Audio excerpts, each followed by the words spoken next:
All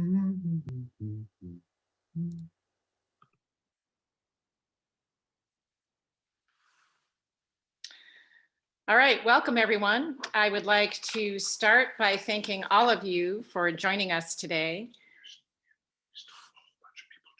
Okay, well, maybe I'll wait. I see that we still have. I'll wait just a minute or so because I see that we still have more people joining. All right, I think we've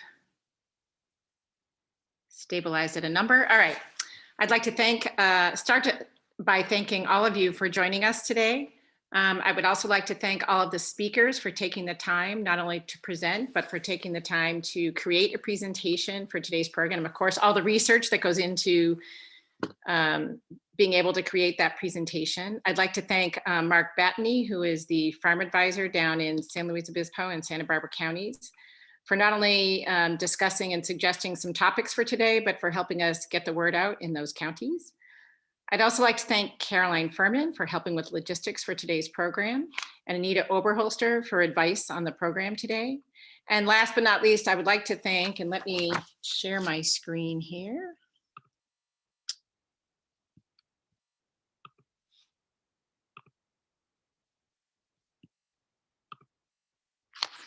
I would like to thank the supporters of our Extension Partnership Program, because without them, programs like these are on and off campus in-person programs that we do when we're not in a stay-at-home order. And all the information and resources that we provide to stakeholders when needed would not be possible. So again, I'd like to thank all of our extension partners for their support.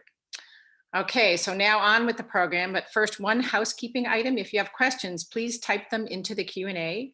We will ask and answer the questions either immediately following that speaker if there's time, or at the question break at 11 a.m., or during the questions and discussion at the end of the program. Okay, so now we're going to get started. I'm going to stop sharing so our next speaker can share. And Khan is our first speaker. That's Khan Kurteral. And he is our Cooperative Extension Specialist in Viticulture in the Department of Viticulture and Enology here at UC Davis. And he's going to be talking about mitigating heat wave and exposure damage to Cabernet Sauvignon with partial shading under 2 irrigation amounts. Take it away, Khan. It's muted. Unmute myself. Yes. Oh, crap. I have the wrong screen. Hang on. Sorry. No worries, no worries. Here we go. Looks good. Okay.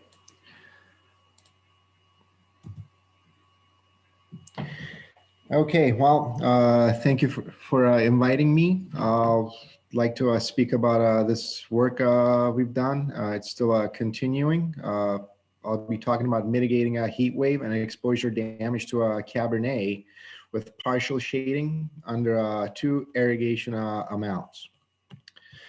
So we have a measurable shift in climate in coastal California. As University of California, we see a lot of data. The climate on the coast has changed since 1980. We have little to no cloud cover. We have intermittent heat spikes that keep happening. And there's a general warming trend, but there's no appreciable increase in precipitation supply on the coast. So what that does is we're getting warmer. As an example, at the Oakville station, for example, or in a Napa coastal range, starting from 1920 to about 2018, we calculated the warming of the growing season. So from a cool region 1 in the Winkler scale, we have warmed up to a warm or hot region 3 at the moment. So the temperature mean during the growing season, likewise, have increased as well. That's why we're seeing growing degree day accumulation similar to Lodi area to San Joaquin County. Well, Not everything is bad. So in these signature regions, such as Bordeaux and Napa, where Cabernet or Bordelais cultivars are grown, as growing season mean temperature increased, the vintage quality has increased. So our growing season mean temperatures roughly somewhere between 18 to 19 degrees Celsius. This is where we're seeing the highest vintage quality in these areas. With that, we have seen shifts towards more positioned conduction or trellis systems. In this case, we're seeing more of a mini lyre as you change the orientation of these canopies or these vineyards from northwest southeast to southeast northwest. We're seeing different responses from the berries, and this is not an uncommon situation. If the orientations are 45 degrees from true north, we see a more bimodal distribution of temperature or heat loads on berries, where they do not, heat up as much, but cool down much quicker. Conversely, when we change it to 135-degree orientation, we see a tremendous heat gain on the berries, where a temperature of the berries are in excess of 130 degrees Fahrenheit during daytime. And this response is chronic, not acute. It just does not occur during heat spikes. It's consistent throughout the season. What happens during high temperatures is what we see is an exacerbation of water deficits. And this increases water pressure deficit. And we see an increase in evapotranspiration. We do see an increase in our water requirements under heat stress. So how the plant responds initially is you immediately have a response with yield loss. And this is an event that continues on throughout the season. Initially, we get a smaller berry size, then we get the shriveling, then we get the bunch stem necrosis, and in the end, we end up with a crop failure. And this is a very common phenomena, especially with vertically shoot positioned trellises. We did work in mitigating heat spikes previously. We used different colored shade nets that we were told they were photoselective. They are not photoselective. They just absorb radiation. They do not let the heat pass through them. And you have seen this work many, many times. What happens is, black colored shade nets are the best ones that worked under our conditions compared to control in green here. Black shade nets, they ripened much slower and did not result in a degradation of anthocyanin. So we gave this talk at ASEV previously, the previous work I showed, and then we were suggested to include irrigation in this thing. So we evaluate the vulnerability of Cabernet Sauvignon to heat waves and overexposure, and whether increased water availability would palliate the effects of these high temperatures in California. So we designed the experiment to look at both partial solar reduction and irrigation amounts, and then we evaluate the physiological response of the grapevine. Work was done at the Oakville Experimental Vineyard on Cabernet Sauvignon Clone 8. Treatments were arranged factorially. We either used a black shade net with a 60% shading factor, or they were not covered. And then we applied irrigation at 40% of ET crop, which is grower control, or we doubled it to 80% of ET crop to see if increased amounts would palliate these high temperature events. How things work in coastal regions. This is the 10-year maximum temperature average and daily maximum temperature at Oakville, California. So I moved to Oakville from Fresno. I thought I was getting away from the heat, but looks like it follows me. The figure is days after flowering on the x-axis and temperature on the y-axis.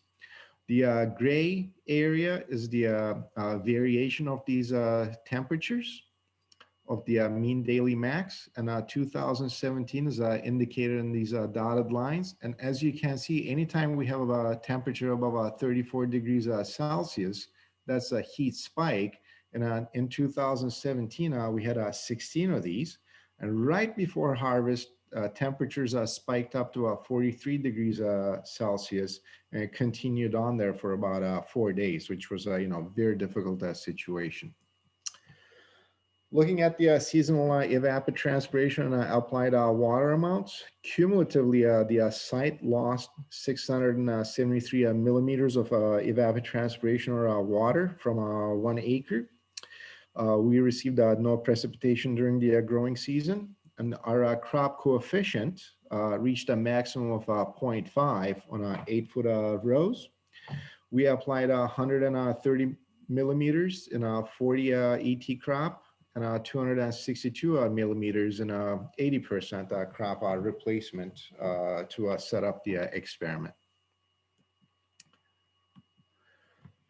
Of course, when you put shade nets on grapevines, you change the light environment within these canopies. This is the irradiance of the berries with the shade nets, which is the dotted line. The x-axis is wavelength in nanometers, what kind of sunlight they're getting, and then exposes the top, okay?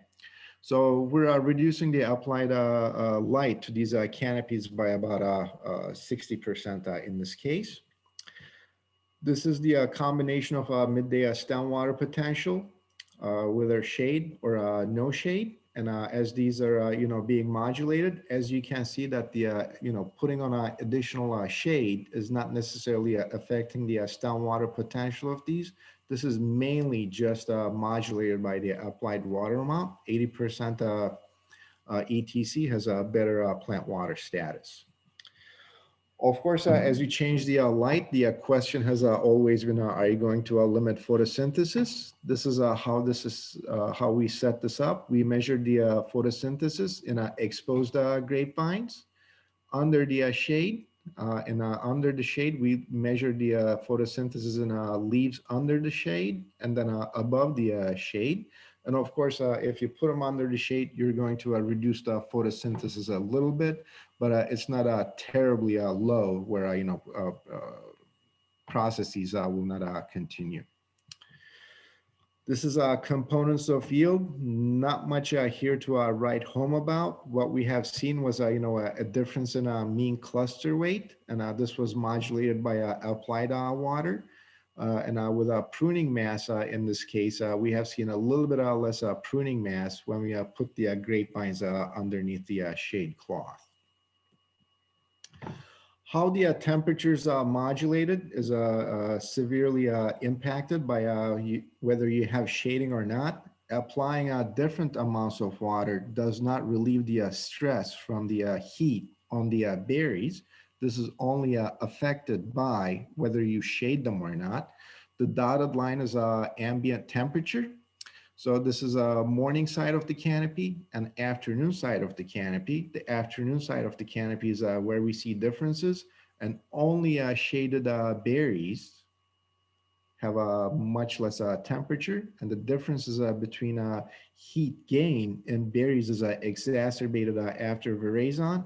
And again, applying double the amount of water does not relieve stress, only shading does. This is berry mass and primary metabolites. This is California. Without any virus in these grapevines, we do not have any effect on ripening. That means accumulating bricks or total soluble solids. Berry fresh mass is a little bit different if you apply less water, but that's not something that's new to write home about. What is interesting is to documentation of heat spike and chronic exposure damage. So we developed this scale to assist the growers how they can rank and cull these, because this is something insurance companies are starting to ask for. So you have examples of clusters with no damage, mild damage, moderate damage, and severe damage. So moderate damage and severe damage, these would be culled. If you're picking these with a machine, they would be sorted out by the optical sorters as well. And of course, this related very well to anthocyanin content and concentration. I want you to look at the first inlay, panel A. This is a comparison of total anthocyanins. Again, shaded grapevines, whether you irrigate them at 40% of ET crop or 80% of ET crop, they have the least amount of degradation in anthocyanins. If you're exposed, even if you apply the double the amount of water, you're going to lose the anthocyanin in these berries. When we compare the effect of a 4-day long heat event, this is a total anthocyanin. Grapevines are exposed, grapevines are under black 60% shade nets. Whether you apply double the amount of water or half the amount of water, it doesn't matter. Shade is the only thing that will serve or protect your anthocyanin. Total anthocyanins were higher, of course, before the heat wave. You will lose about 40% of them if they're exposed after a heat wave event. Under black, you're going to lose only about 20 to 24% of them. You still lose them, but you do not lose them as much as you would if they were not under a shade cloth. We were posed the question whether flavonols would absorb this damage. They do not. They also degrade. They degrade severely after the heat wave events, whether they're exposed or under black shade nets as well. So when we compare the, how much stuff we're culling, number of or a percentage of clusters with damage. So here's the, final result that I'm going to show you. The shading is the thing that affects, culling percentage of these grapes. Irrigation had no effect. And then there's no interaction of shading or irrigation. And this should be pretty obvious. Exposed grapevines had a much more severe, moderate, and mild damage. Shaded grapevines maybe had some shaded mild damage, even with 40% of ET crop. With exposed, there was hardly any damage. So 4-day heat spikes, they of course conditioned the results of this type of work. Stem water potential was affected only by the irrigation treatments applied. We sometimes ended up with a better water status under a less amount of irrigation because we had less water consumption from these canopies. Doubling the amount of irrigation does not affect or protect the grapevines. Therefore, you end up with anthocyanin degradation. Likewise, flavonol degradation did not change, and flavonols do not help to cope with high temperatures and field conditions. Irrigating prior to heat spikes increases leaf transpiration. It might lead to a cooling off effect if you are able to get this onto the fruit zone, similar to sprinklers or misting systems, but applying it through drip has no effect. We do get slightly higher berry temperatures, but doubling the irrigation amount to 80% during the warmest part of the day was not associated to a reduced incidence of sunburn in California. So comparing VSP to sprawling systems, we have very few leaf layers around the fruit zone. Misting prior during heat spikes may not increase transpiration much to provide beneficial cooling if you want to look at the next iteration of these trials. Field studies in California are needed. This project was proposed twice. It was never funded. Doubling irrigation had some mild beneficial effects, lowering berry temperature. It may not be justified due to logistics or due to little gain. And of course, with SGMA legislation coming in now, shading can have a positive effect, positive role in retention of berry flavonoids in a scenario of continued high temperatures, reduced cloud cover. And of course, we need to have a new research focused about the detrimental effects of extreme climatic events, such as drought or prolonged events. So the current work in wine and table grape is looking at overhead shading with photoselective nets. And we're seeing, very good response from the grapevines, also from the growers with this type of setup right now. So with that, I will stop.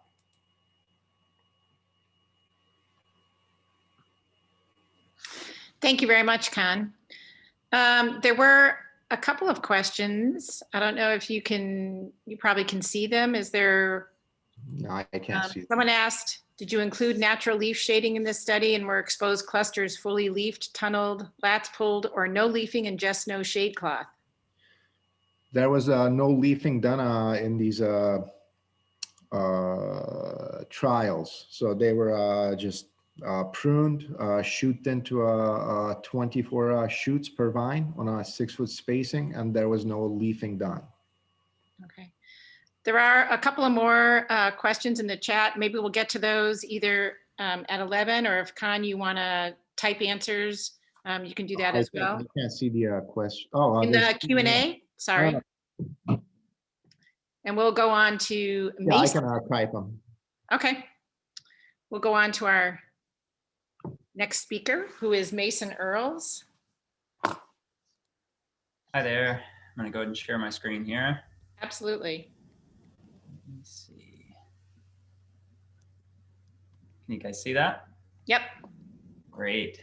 All right. So Mason is an assistant professor in the departments of viticulture and enology, and also in biological and agricultural engineering.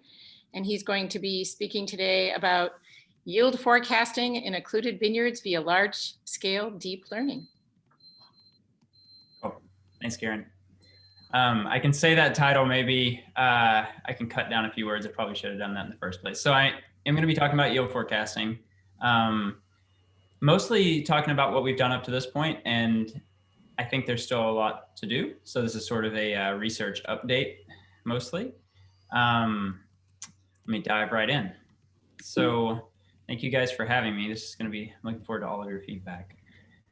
So the main issue that, after talking with a number of folks in industry, and I'd love to hear all of your feedback as well, that I've heard is that conventional yield estimation can often be up to plus or minus 30% off in any given year. Now that may be, that's in the worst years in terms of estimation, but it's not uncommon is what my understanding is.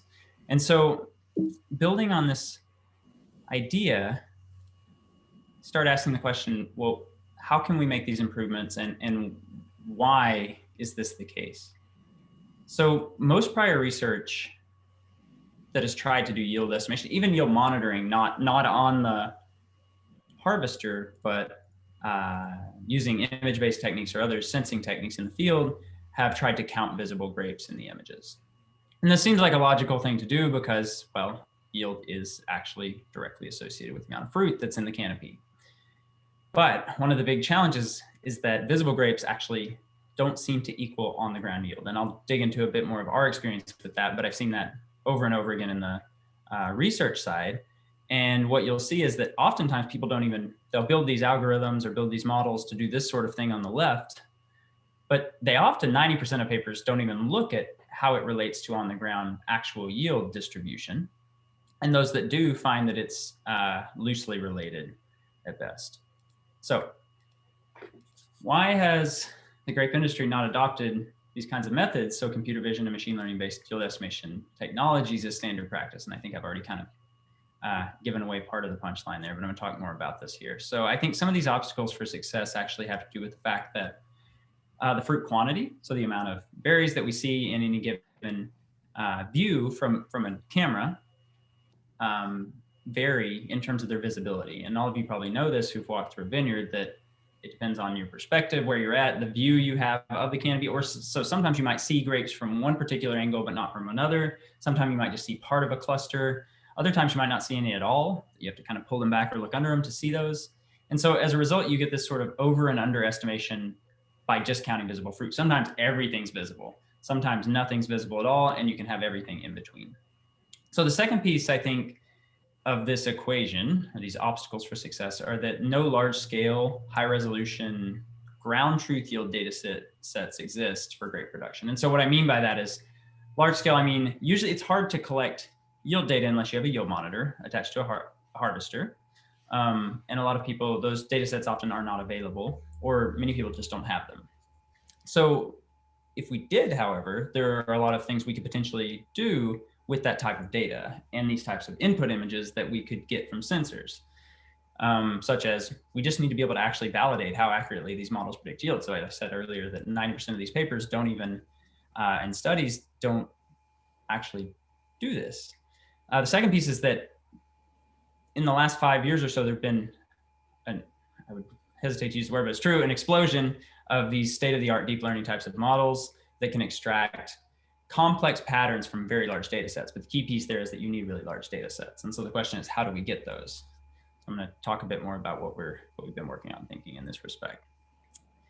And the idea is that if you have these large-scale data sets, you might be able to use these state-of-the-art computer vision models to be able to learn about this interaction that happens between visible fruit and this canopy occlusion. And by doing this, you would be able to more accurately forecast yield. So the idea that we're going after has to do with a few key innovations. One is that we can use the yield monitor as a large-scale ground truth data set. I think there are other ways to do this as well, because not everywhere is mechanically harvested, right? So I think this is another key question, is how you can do that in vineyards that are not. But we do have a lot that are. And so there's this piece where we can say, okay, how can we use this high resolution yield? How can we pull together this types of data that is out there in a way that we can train models that could be used for this type of yield prediction? The next piece has to do with being able to collect data at the same scale that you have the yield monitor data. So suddenly you could run into a bottleneck where you don't have the ability, you may not have as much video data as you do yield monitor data, because you can cover a lot of acreage on these harvesters. So we're also thinking about this piece of how do you build for this sort of larger scale deployment, and I'll talk more about that momentarily. And then the third key innovation, I think, has to do with building machine learning frameworks that can actually take advantage of these types of sensor information, large scale sensor information, and large scale ground truth data like yield. So let me dive into some details on how far we've made it in this process and where we're kind of going next in our lab. So I should say our target, ambitious target is could we get at least less than 10% error on block level yield prediction at pre-veraison? So we've kind of set up target. I know it's ambitious, but I think it's something we're kind of at least can shoot towards, see if we can get there, and then also break it down ideally within block at the same level of error over time. So the first thing we did, this was last year, about a year ago, we went out and collected a bunch of images. We tried to count the fruit in those images. And then from that, we tried to estimate the yield that was collected from a yield monitor.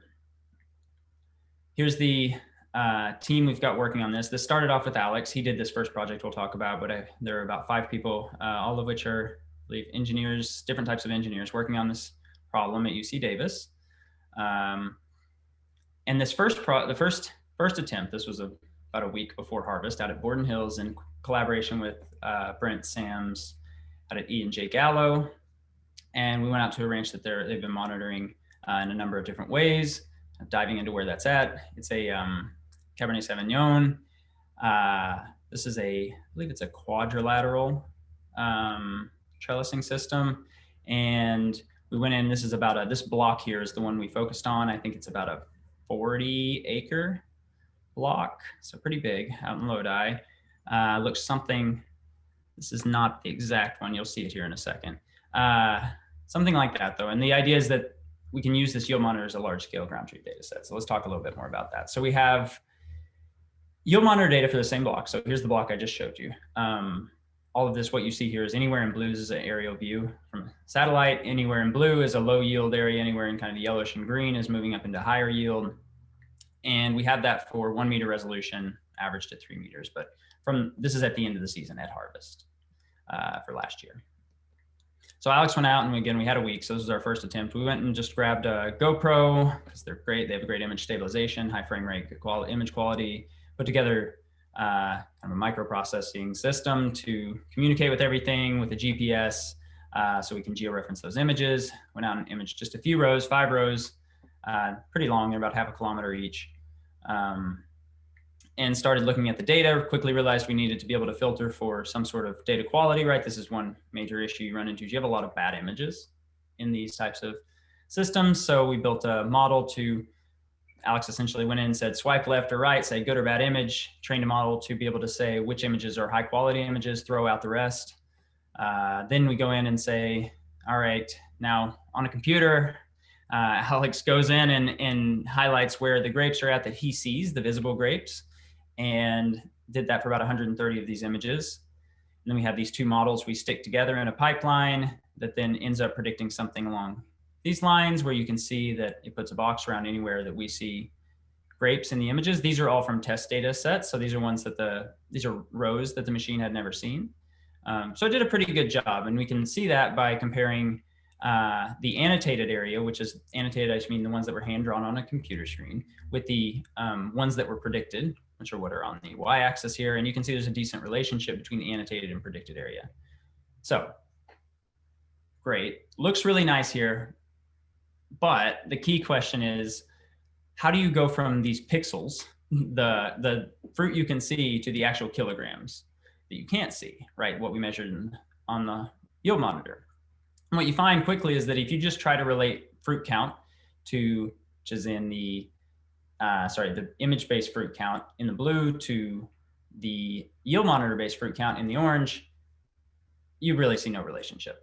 Right. So what we started seeing is, wow, we were doing really good at seeing the visible fruit. The machine learned to see what we saw in the images, but what we saw in the images was not what actually is measured on the ground. And this is symptomatic of a big problem the limitation that I mentioned earlier about why I think we haven't seen more adoption or success in these types of efforts. So first we had to say who's wrong, just in case. Is the yield monitor wrong? Or are we wrong? This is these are hand harvested weights. And here's the yield monitor weights. This is not smooth on the yield monitor. I should have probably smoothed this. You can get even a tighter relationship, but out of the door, we can say, okay, well, we're probably wrong because we're nearly nowhere as close to this hand harvest as the yield monitor is. So with that, we started digging in, looking at some diagnostics, saying, okay, well, why are we wrong? Let's look at the areas where we're most wrong.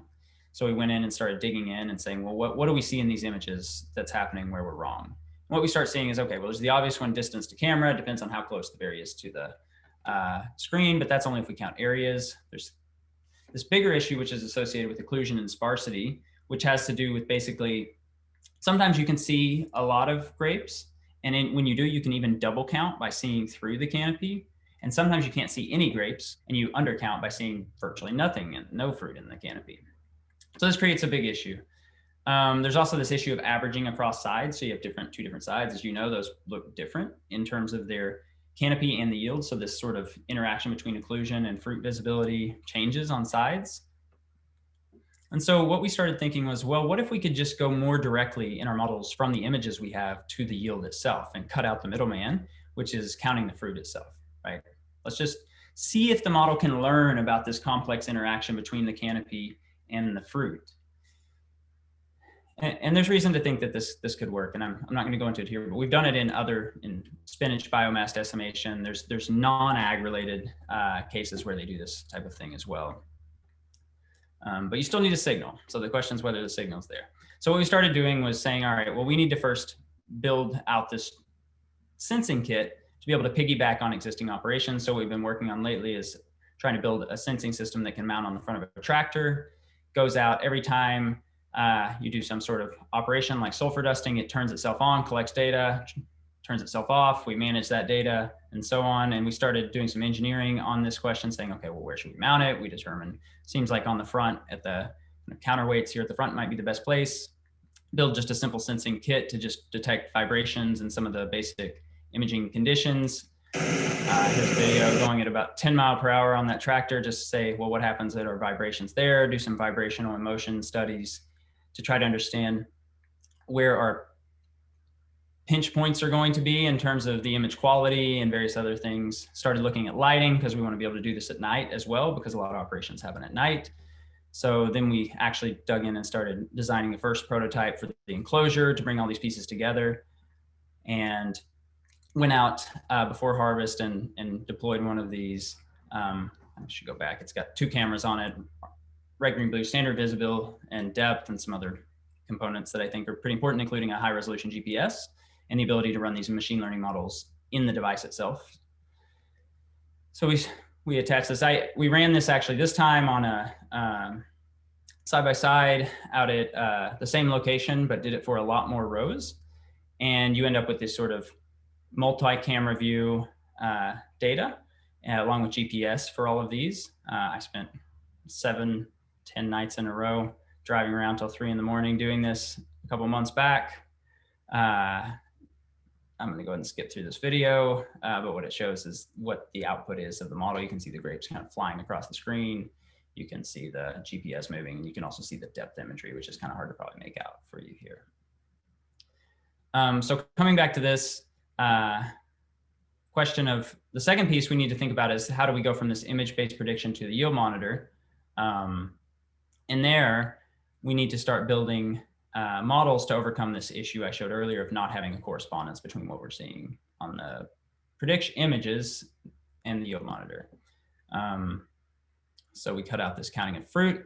So this piece, I won't go into great detail, but there's a need for kind of bringing in new types of models. And these are deep learning models, but custom deep learning models that can accept these like depth imagery plus RGB imagery and directly predict yield as opposed to trying to count things. It's kind of a little more difficult, but it's a really interesting and promising problem, I think.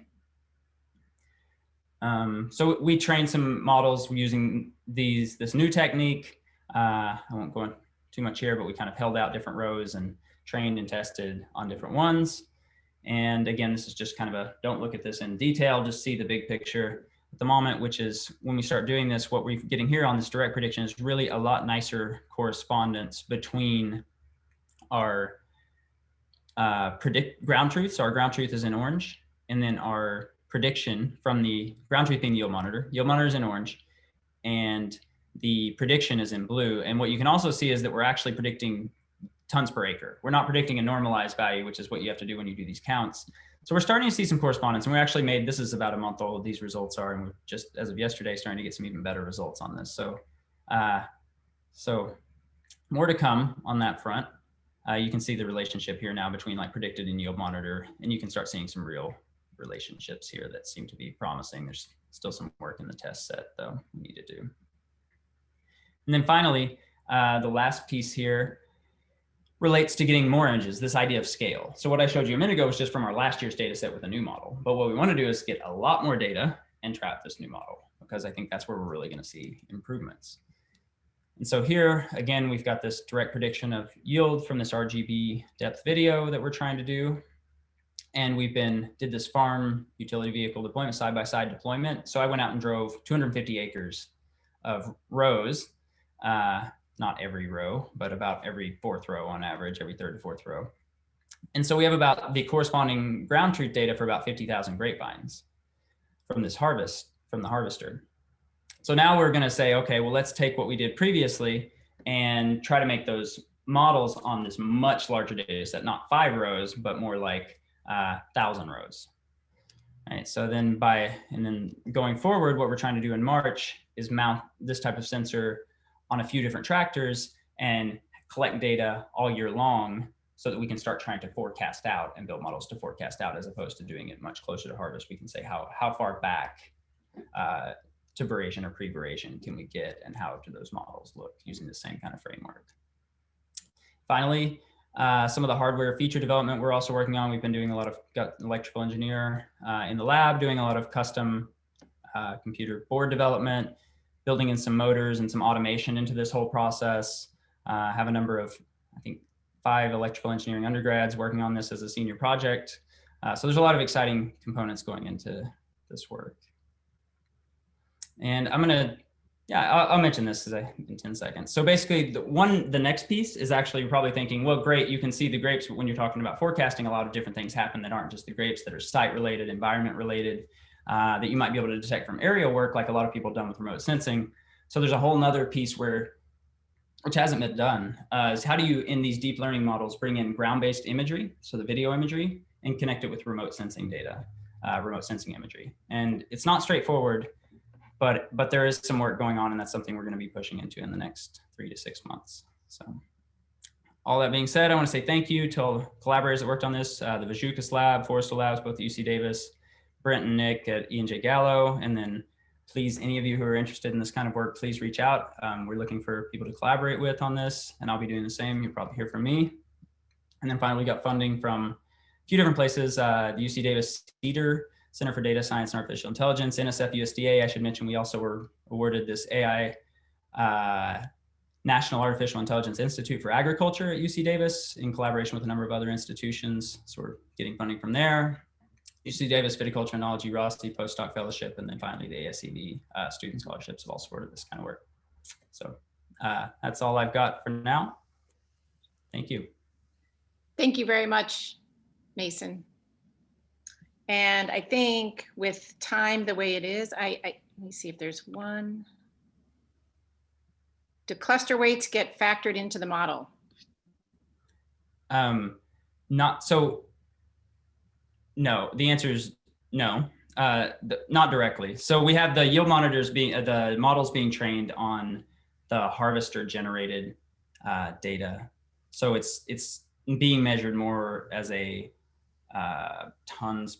Well, I guess it'd really be more like kilograms per meter type of measurement as it moves along the row, but we aren't directly putting that into the model. Happy to please follow up. I can always answer in more detail, but that's a good question. Great. Thank you very much. All right, our next presenter is Professor Dario Cantu. He's in the Department of Viticulture and Enology at UC Davis, and he's going to be updating us on some of his vineyard genomics work. Thank you, Karen. Oh, thank you. Let me share my screen. Can you see that? Yep. Perfect. Okay, thank you, Karen, and all the organizers for the opportunity to present my work. The goal of my presentation for the next 15 minutes or so is to give a very high-level overview and an update on the work we do in my group on genomics. I know that many of you hear the word genomics and rather go and do something else. So I would just start giving a few simple words so we're all on the same page, at least for the sake of this presentation. A genome can be easily considered the blueprint to build and function an organism. Is a complete set of the genetic information of an organism. So in the lab, we look at genome to understand how biological systems work. And in fact, we have used these tools to study grapevines. And we have learned many things, many insights on how grapevines function and work, and we publish papers and so forth. But for the sake of this crowd, of this audience, I think you should think about genomics really as a way to study grapes and help breeders to generate new varieties. Help breeders to generate new varieties, as well as help viticulturists to improve their viticulture practices. So if you think about precision viticulture, I like to think also about a precision viticulture that incorporates molecular tools. So some of these molecular tools will be available and possible thanks to the understanding of the genetic basis of how grapevines function. So if you think about the grapevine genome, you have to think about all those genes, all the genetic information that makes the grapevine look the way you know, but also make grapevines different one to another. When you choose to cultivate Cabernet Sauvignon and not Chardonnay, you're choosing a genome. You're choosing a set of genes that make the grapevine function and taste and as a Cabernet Sauvignon rather than a Chardonnay. Just to contextualize, the amount of genetic information that the grapevine possesses is about 1/6 of the human genome, of our genome, in terms of size. But in terms of complexity, we're very similar. We have in grapes about 30,000 genes, as many as they are predicted in the human genome, which is much larger than the set of genes of the genetic information of yeast and smaller organisms. One important thing to keep in mind that we tend to call the human genome, the grape genome, as it is one thing. There is no genome like another. There are plenty of genetic differences between clones, between varieties, between species. And most of these differences are actually underappreciated. And these differences are key in understanding how different varieties, for example, perform in under different environments, under changing climates, and so forth. So that's what we do in a lab. We build all this information, and we compare the information coming from different breeding lines, different varieties, different clones, in order to understand the genetic basis of the visible differences. This genetic variation can be very subtle, can be changes in single letters in the DNA composition, or can be bigger. And we're finding very big differences in the grape genome that relate to, for example, missing pieces when you compare two different varieties, or insertion, duplication, and larger changes in chromosome structure. I would like to give you an example. And again, this is important because when we look at genetic variation, so we're looking at the differences, DNA sequences, we are really trying to understand the diversity between grapes. And I'll give you an example. A single gene disappearing from Pinot Noir causes a dramatic change in the phenotype, with grapes going from dark blue to white, because of a missing gene, of a single missing gene, okay? So we use genomics to understand what are the genetic basis of differences between varieties. Over the years, we have developed collaboratively with other groups in the US and in Europe, tools to study the grape genome. There were some challenges associated with it. I will not go too much in detail into those challenges, but we tackled those challenges. We were successful. And now we have all the tools that we need to generate fairly easily and a way lower cost grapevine genomes. And here are just some titles of the articles we published. One important thing that we prioritize was to share the genomic information with the rest of the community. So we developed a portal, a web portal called grapegenomics.com that is freely available to everyone that works on grapes, and including private breeders and so forth, where all the genetic information we develop and discover in the lab is shared with user-friendly tools. And over the years, this has become really important for the community, and this was possible because of the generous support from federal agencies as well as private donors and companies, particularly JLOR and Gallo and the Dolce Winery and so forth. Every variety has its own page where there are all these tools and citations that for the publication associated with them.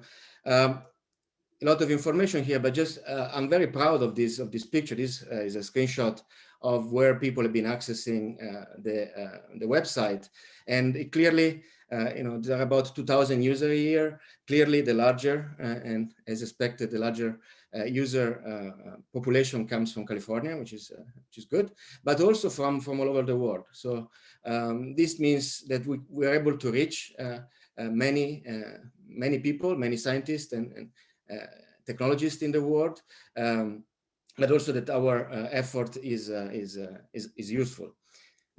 So far, we have covered the most important grape cultivars, at least for California. So Cabernet Sauvignon was our first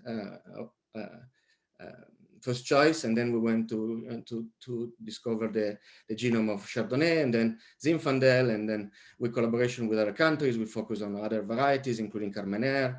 We have a project with Nebbiolo and so forth. And we did a very similar approach also to study grapevine diseases. So if you navigate the grapegenomics.com web portal, there is also some information, some genomic information on pathogens that has been used to develop diagnostics for these important microorganisms that cause disease in grapevines. So, for example, the causal organism of powdery mildew, trunk diseases, and so forth. What have we discovered so far? One thing I like, is this a journalist at UC Davis made some noise about a paper we published, and and was a good title. I really like it, Raising a Glass to the Grape's Surprising Genetic Diversity. And I think it's fair to say that there was really surprising genetic diversity that we started observing as soon as we had more than one varietal gene. And just give an example. We compare Cabernet Sauvignon and Zinfandel. Again, a lot of numbers, but just one particular number I would like to mention is when we compare the structure of the genome of Zinfandel and the genome of Cabernet Sauvignon, we find that about 20%, 15 plus 5%, is structurally different. And this is not just an academic exercise that interesting. We publish a paper and so forth. But what we discover is that 500 genes from Zinfandel are missing in Cabernet Sauvignon. Okay, these genes are what make the grapevine perform in the vineyard.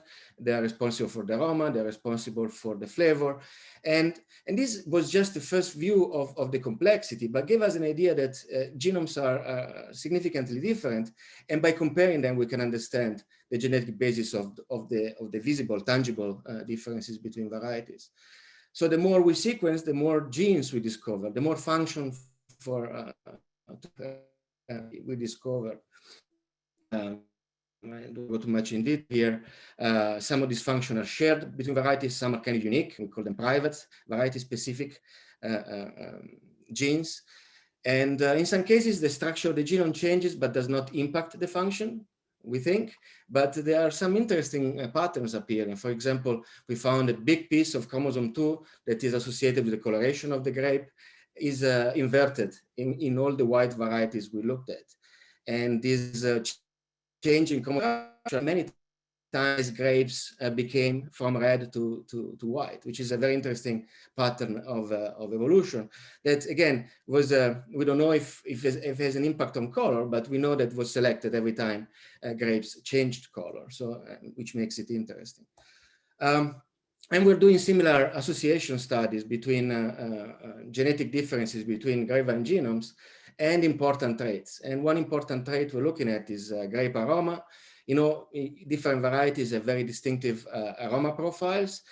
For example, you will find the green pepper aroma caused by methoxypyrazines only in the Cabernet family, and we're studying that. We're studying with using genetics and genomics tools the terpene metabolism in aromatic varieties for terpene accumulation. And again, here is I'm a biologist and I want to understand how things work. But from an applied perspective, understanding the genes responsible for terpene metabolism will allow you, a breeder, to introduce those particular traits into a new genetic material. And very importantly for grapes, we're also looking at the genetic basis of disease resistance. The grapevines suffer of many diseases. So we have a couple of grants from the federal government that from the USDA and NSF that focus on probably the two most important diseases in California, which is powdery mildew, or North America powdery mildew, and Pierce's disease. So for powdery mildew, we are characterizing the genetic basis of resistance coming from wild species from North America, as well as Central Asia. In a second project funded by the National Science Foundation, we're looking at the evolution of Pierce's disease resistance in the southern parts of the United States. This is material that Andy Walker has been collecting over the years. That has had the chance to co-evolve, we say, to evolve together with Xylella fastidiosa, the causal agent of Pierce's disease. So there is plenty of undiscovered genetic resistance to Pierce's disease in this material, and we're going after it, and in collaboration with the breeders to understand which genes are responsible for this resistance and how we can exploit them and generate new varieties. One thing we have been focusing more and more in the lab is domestication. Domestication is the process where wild plants are selected and slowly over time are become our crops. It is a process that takes thousands of years, where the shape and the properties of the plant are altered dramatically. And why we're focused on domestication? Well, it's a fascinating investigation, because you are really looking at something that the early viticulture is selected for 10,000 years ago, but also because understanding how cultivated grapes differ from wild species allow us to understand better how cultivated grapes work. Yeah? And if you think main traits that are different between cultivated grapes and their wild ancestors, vigor is one, much larger leaves and more greater growth rates. Cluster architecture, cluster berry size, seed size, probably correlated and associated with the size of the berries and the size of these clusters. Very importantly, flower types. Cultivated grapes are all hermaphrodites. They self-pollinate because they have both functional male parts and functional female parts on individual flowers. Wild species, unlike the cultivated ones, were actually what we call dioecious. They had female flowers on female plants and male flowers on male plants. These required insects and wind to carry the pollen from one flower to another to initiate a fruit set. Okay, somehow the early viticulturists selected those rare individuals, the rare mutants. They had the flowers, the hermaphroditic flowers, which we enjoy very much because they don't require to have males in the vineyard. That would not be productive, and also is much more efficient process where the pollen has to travel very few millimeters to reach the female and initiate fruit set. And also this hermaphroditic flower combines the large number of flowers of male clusters and the berry production of the female. So there was an important trait that was selected a long time ago. So in the past 3 years, we started looking at the genetic makeup of wild species versus the genetic of cultivated grapes. This is a first exercise we did three years ago, where we literally look at regions in the genome that were selected during domestication. And the first one that pop out is actually a genomic region that carries a transporter that is involved in sugar accumulation in the berry, which makes sense. Early food gatherers probably selected those individuals that had berry that tasted better, they had more sugars, they fermented more easily when left with fermenting. And we found other regions in the genome were selected during domestication involved in berry softening and other processes. One thing we really focus on, and that's because it's extremely important for breeding, is flower types. When we breed, we make crosses between a female and a male. We generate population that can have female flowers, male flowers, or in case of hermaphroditic flower. However, we cannot select those hermaphroditic, and we want to continue breed until they produce flowers. Which happens a few years after in the seeds. We really needed to have markers to differentiate early after at the seed stage the type of flowers that we have developed later on.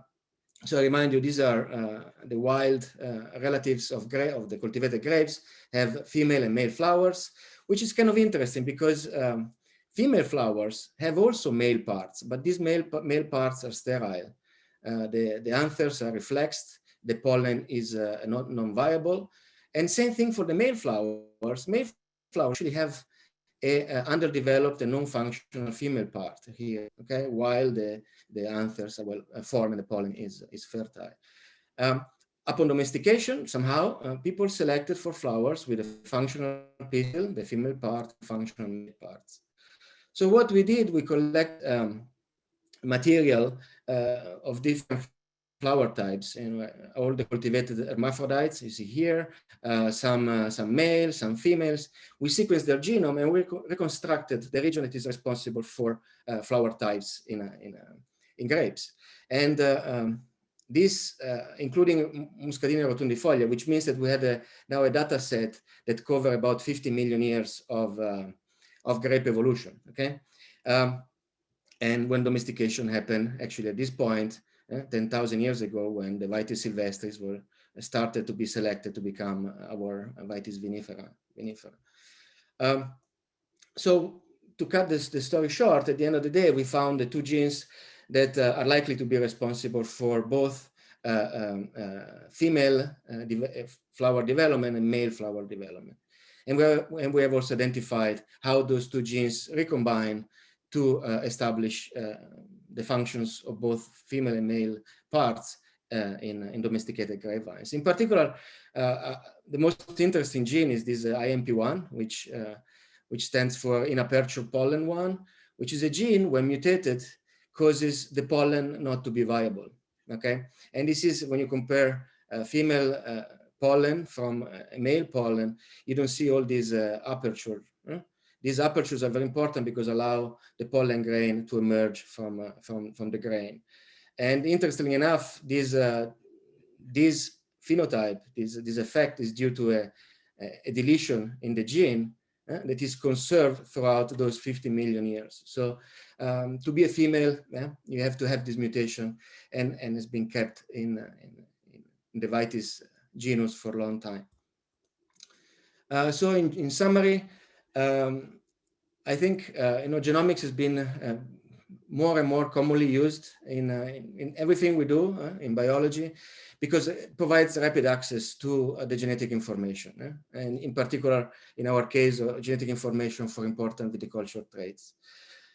And as I said, we're focusing on wine aroma, disease resistance, and with collaboration with our new faculties, we are also looking at resistance to biotic stresses and adaptation to changing climate. And in the lab, we've been using genomics to study grape evolution and domestication. We are collaborating with breeders, and the idea is to facilitate traditional breeding of new varieties. And finally, this is a collaboration in particular with some companies, and I urge you to listen to a beautiful presentation that Mariana gave during an RMI event from Mariana Fasoli from Gallo, where she mentioned all the cool ways that we can use molecular tools to understand grape performance in the field. She focused on if I remember correctly, on berry development, on how we can track the progress of berry development. And to understand berry development, what better tools than looking at gene expression in the berry? And so the future of viticulture is also about the application of molecular tools. And I am here and speaking about this because I have an amazing team that actually work in the lab. I have to mention for this topic I presented Rosa, Andrea, and Melanie, the forces behind all the work on grape genomes and their analysis. And my collaborators, my dear collaborator Andy Walker and Brendan Gout from UC Irvine, and the generous funding that I was lucky to have from both public agencies and private companies. Thank you very much for the attention, and happy to answer questions either here or by email. You know where to find me. Thank you. Thank you, Dario. There is one question. Actually, it has to do with relating some of the work you're doing with smoke taint. And the question is, with the industry dealing with smoke taint, one of the main questions is, what is baseline by clone or variety? Is there a genetic linkage to specific pathways for production of smoke-related compounds? That's a very, very good question. It's something I would like to look more. I don't have an active project on that, but we have breeding populations where smoke was present, and so we're doing some chemical analysis, not focused on smoke taint, but the idea is to associate the genes in the genome and the predisposition toward the accumulation of certain volatiles in the berry or not. So that's a very interesting question, and something Anita and I have been talking about, but we haven't really started. I don't know if she started without me, but I haven't. Yeah. Thank you very much. All right, I think at this point, Yes. I stopped your share, just so you know. Good. Yeah, disappeared. So. Yep. At this point, I think we're going to take a few minutes break and we will reconvene in about 5 minutes at 11:10. And our first presenter at that point will be Megan Bartlett. All right, we'll see you all in about 5 minutes.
All right, so we are back, and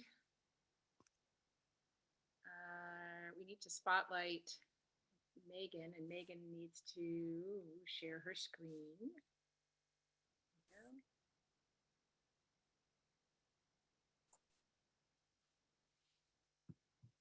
go. Okay. Perfect. How's that? Can you hear me? Yes, and we can hear you. I'm just going to do a quick intro, and then you can begin. Great. So our next speaker is Megan Bartlett. She's an assistant professor in the Department of Viticulture and Enology, and she's going to be talking about evaluating traits to improve rootstock drought tolerance. Thank you so much for having me, and thank you so much for coming today. So the project I'm going to be talking about today is a collaboration with Andrew Walker and Andrew McElroone and their research groups, and I'm going to kind of talk about the work we've been doing to identify traits that we can use to breed more drought-tolerant rootstocks.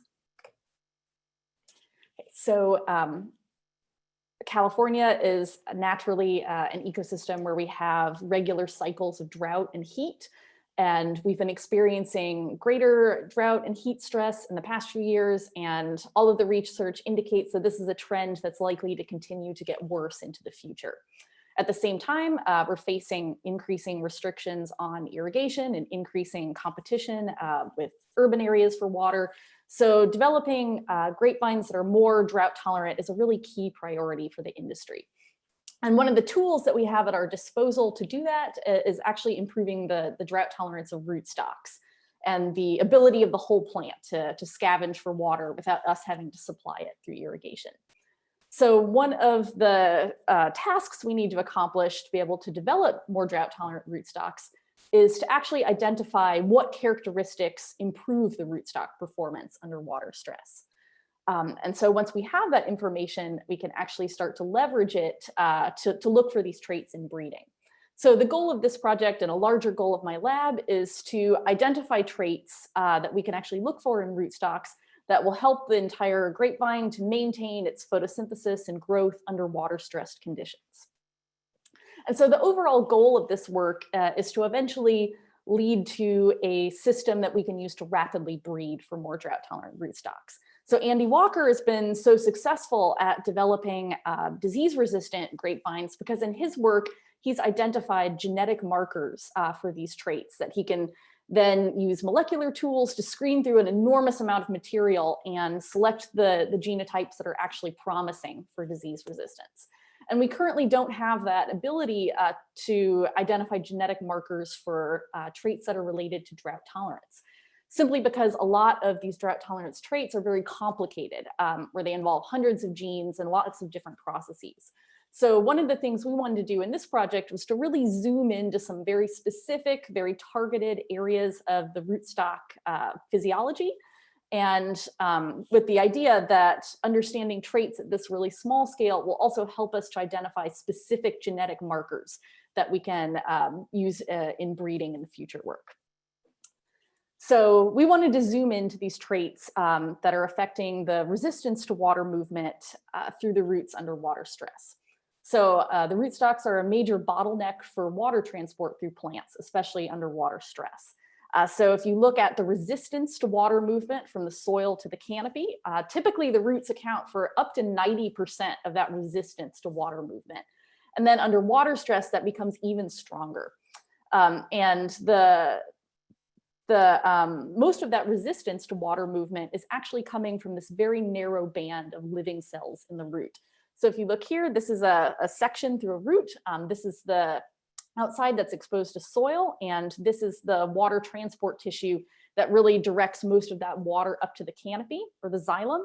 And a lot of work at UC Davis by Andrew McElroon's group has gone into understanding the limitations on water movement coming from this xylem tissue. But historically, there hasn't been very much work done on this band of living cells that kind of mediates this water movement from the soil into the xylem. And as we're getting better at imaging water movement through the xylem, we're actually seeing that a lot of this resistance to water movement is coming more directly from this band of living cells in the roots. And we actually know very little about what controls this resistance to water movement through these cells. So that was the goal of this project, was to focus in on some traits that we believe measure the drought tolerance of these living cells, and to see if they actually predict the drought tolerance of the entire rootstock under water stress. So what about these cells actually limits water movement during drought? And so this is some work from Andrew McElroon's group that's showing that when you start to dry down grapevine rootstocks, you start to see cell collapse and cell death in the rootstocks actually pretty early into water stress. So this is a water potential of about -0.6 megapascals. So this image is showing what this looks like, where here you have the well-watered, healthy root, this is a cross-section through the root. And here you start to see these light areas are where the cells have actually collapsed and air-filled pockets have developed in the roots. And so what's happening, if you look at the schematic, is that in the well-watered conditions, you have lots of different pathways for water to move from the soil into the xylem through these roots. But then when you start experiencing water stress and these cells start collapsing and dying, you start losing these pathways. So it becomes harder for water to move from the soil to the xylem. And so this is a major limitation on the ability of the rootstock to actually continue taking up water from the soil. And so you can see the other process that's happening here is that the root itself has started to shrink. And so the root is starting to lose contact with the water in the soil. So kind of both of these processes are starting to limit your water movement under drought. So we wanted to measure traits that actually capture the effect of the water stress on this cell collapse and the volume of the cells in the entire root under water stress. And so we wanted to focus on traits to kind of measure these two things. So the first is we wanted a measure of how much the root cells are shrinking as they lose water. This is an example of this root shrinkage I was talking about, where as the cells are shrinking, the whole root is shrinking and it's pulling away from the soil, it's losing contact. And we wanted to understand this cell collapse and this cell death from thinking about turgor pressure. And so turgor pressure is the water pressure that's holding up the cell walls. So you can imagine as you're filling up like a plastic pool, as you add enough water to the pool, you reach a point where the sides will actually stand up on their own. And under water stress, as you start taking water out of the cell, you can imagine that's like draining this pool, where at some point you'll no longer have enough water pressure to hold up the sides and the sides will fall in. That same process is happening inside the cells. So this is a well-watered cell. You have plenty of turgor pressure pushing against the walls. As you drain it, you're losing that turgor, the cell's collapsing and dying. So we really wanted to focus in on this project on two traits that are measuring this change in volume and this change in turgor as the roots dry out. And so the trait that we used to think about volume was this trait called capacitance. And so what it does is it measures how much the volume of the root is shrinking as the root becomes more water stressed, which we measured as the water potential. So this is the rate of root shrinkage per change in water potential. So the idea is that a larger capacitance means your whole root is shrinking more under stress. And so this is a trait that would, where you'd want a smaller value would give you better root performance under water stress. And then the second trait we wanted to look at was called turgor loss point. And so this is measuring the level of water stress at which the cells in the root have lost turgor. So the idea here is that you want a more negative turgor loss point. And so that means your cells are going to maintain turgor, they're going to avoid collapsing under drier conditions. And so the overall goal of the study was to see, do the common rootstocks that we use in California actually vary in these traits under water stress? Is there actual genetic diversity to work with in trying to breed different values of these traits? The second thing we wanted to look at is, do we actually see that these traits can change under water stress? So roots continue growing under water stress, and so they can actually produce cells that have different anatomical and biochemical properties compared to the roots that they produce under well-watered conditions. And so this suggests that roots maybe have a capacity to actually produce more drought-tolerant roots that have better values of capacitance and turgor loss point under water stress. So we wanted to look for this difference between roots grown in well-watered and water stress conditions.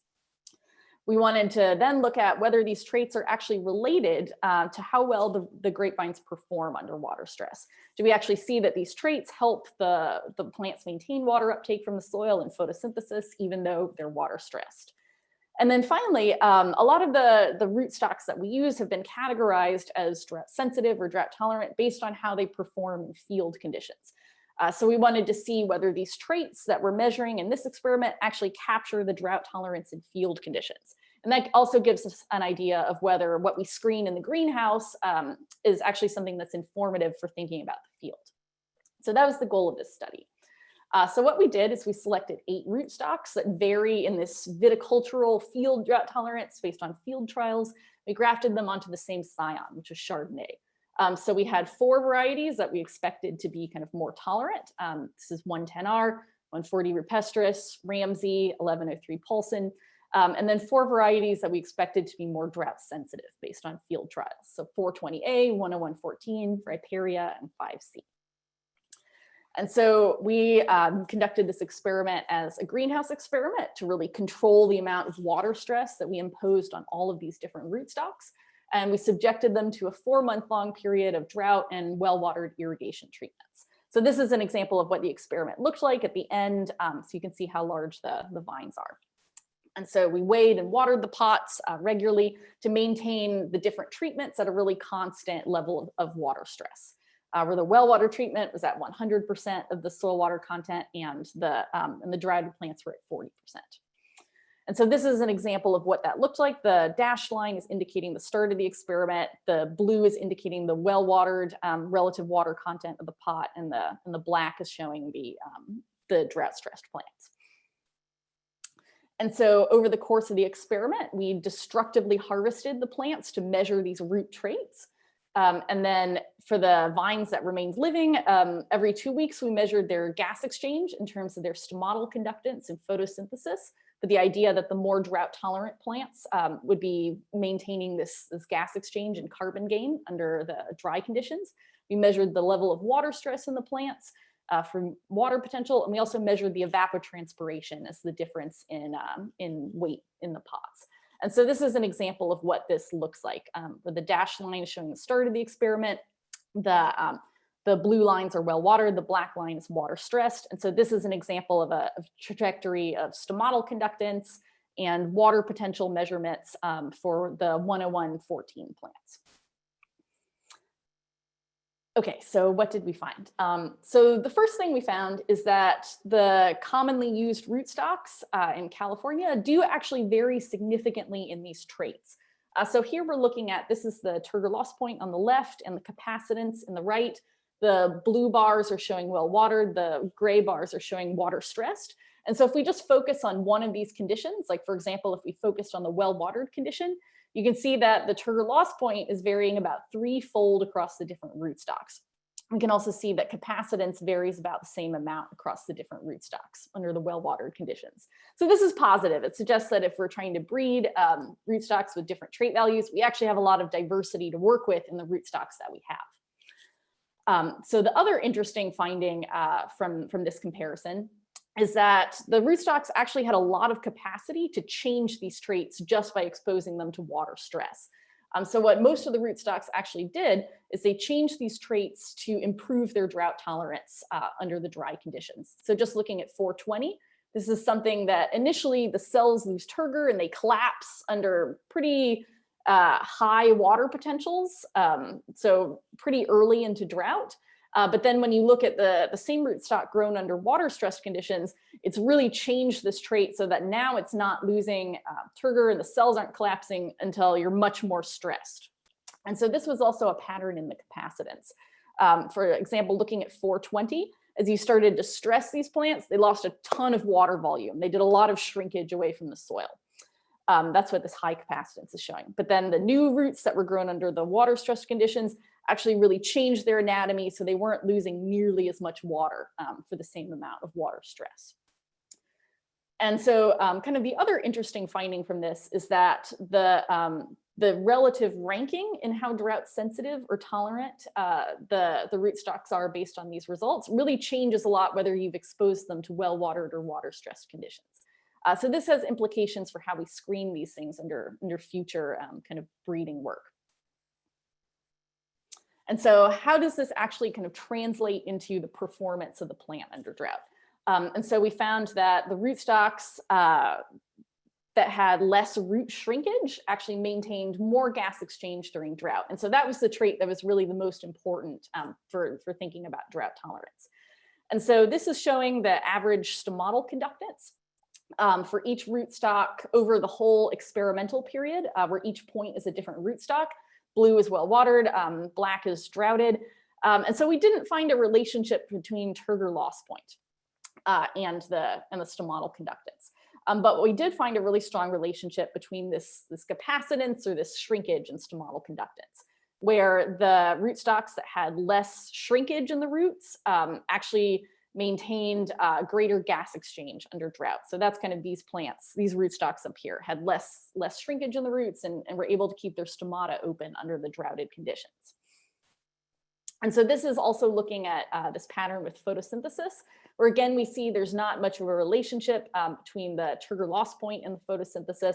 But again, we see there's a really strong relationship where the rootstocks that had less shrinkage in the roots maintained greater photosynthesis in the water stressed conditions.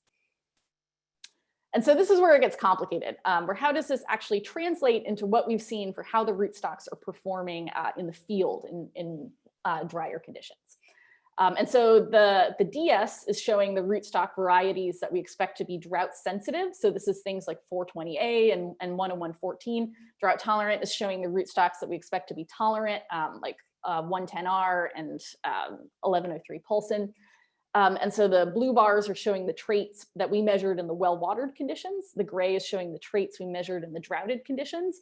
And so the interesting thing is that if we really focus on the well-watered trait values right now, we'll see that there's a significant difference between the drought-sensitive and the drought-tolerant varieties that maps onto our expectations, where the varieties that are drought-tolerant in the field have a more negative turgor loss point, so they avoid cell collapse until drier conditions.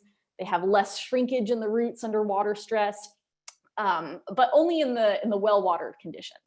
If we look at how the roots are performing under dry conditions, we're seeing there's no difference in the amount of root shrinkage between the two sets of varieties. And we're actually seeing a significant opposite pattern in the turgor loss point, where in the roots that were dried down, the drought-tolerant rootstocks actually had a less negative turgor loss point. So these varieties should actually be more susceptible to cell collapse in the roots that are growing in dry soil zones. So overall, what does this kind of picture mean? So I think this difference between the greenhouse and the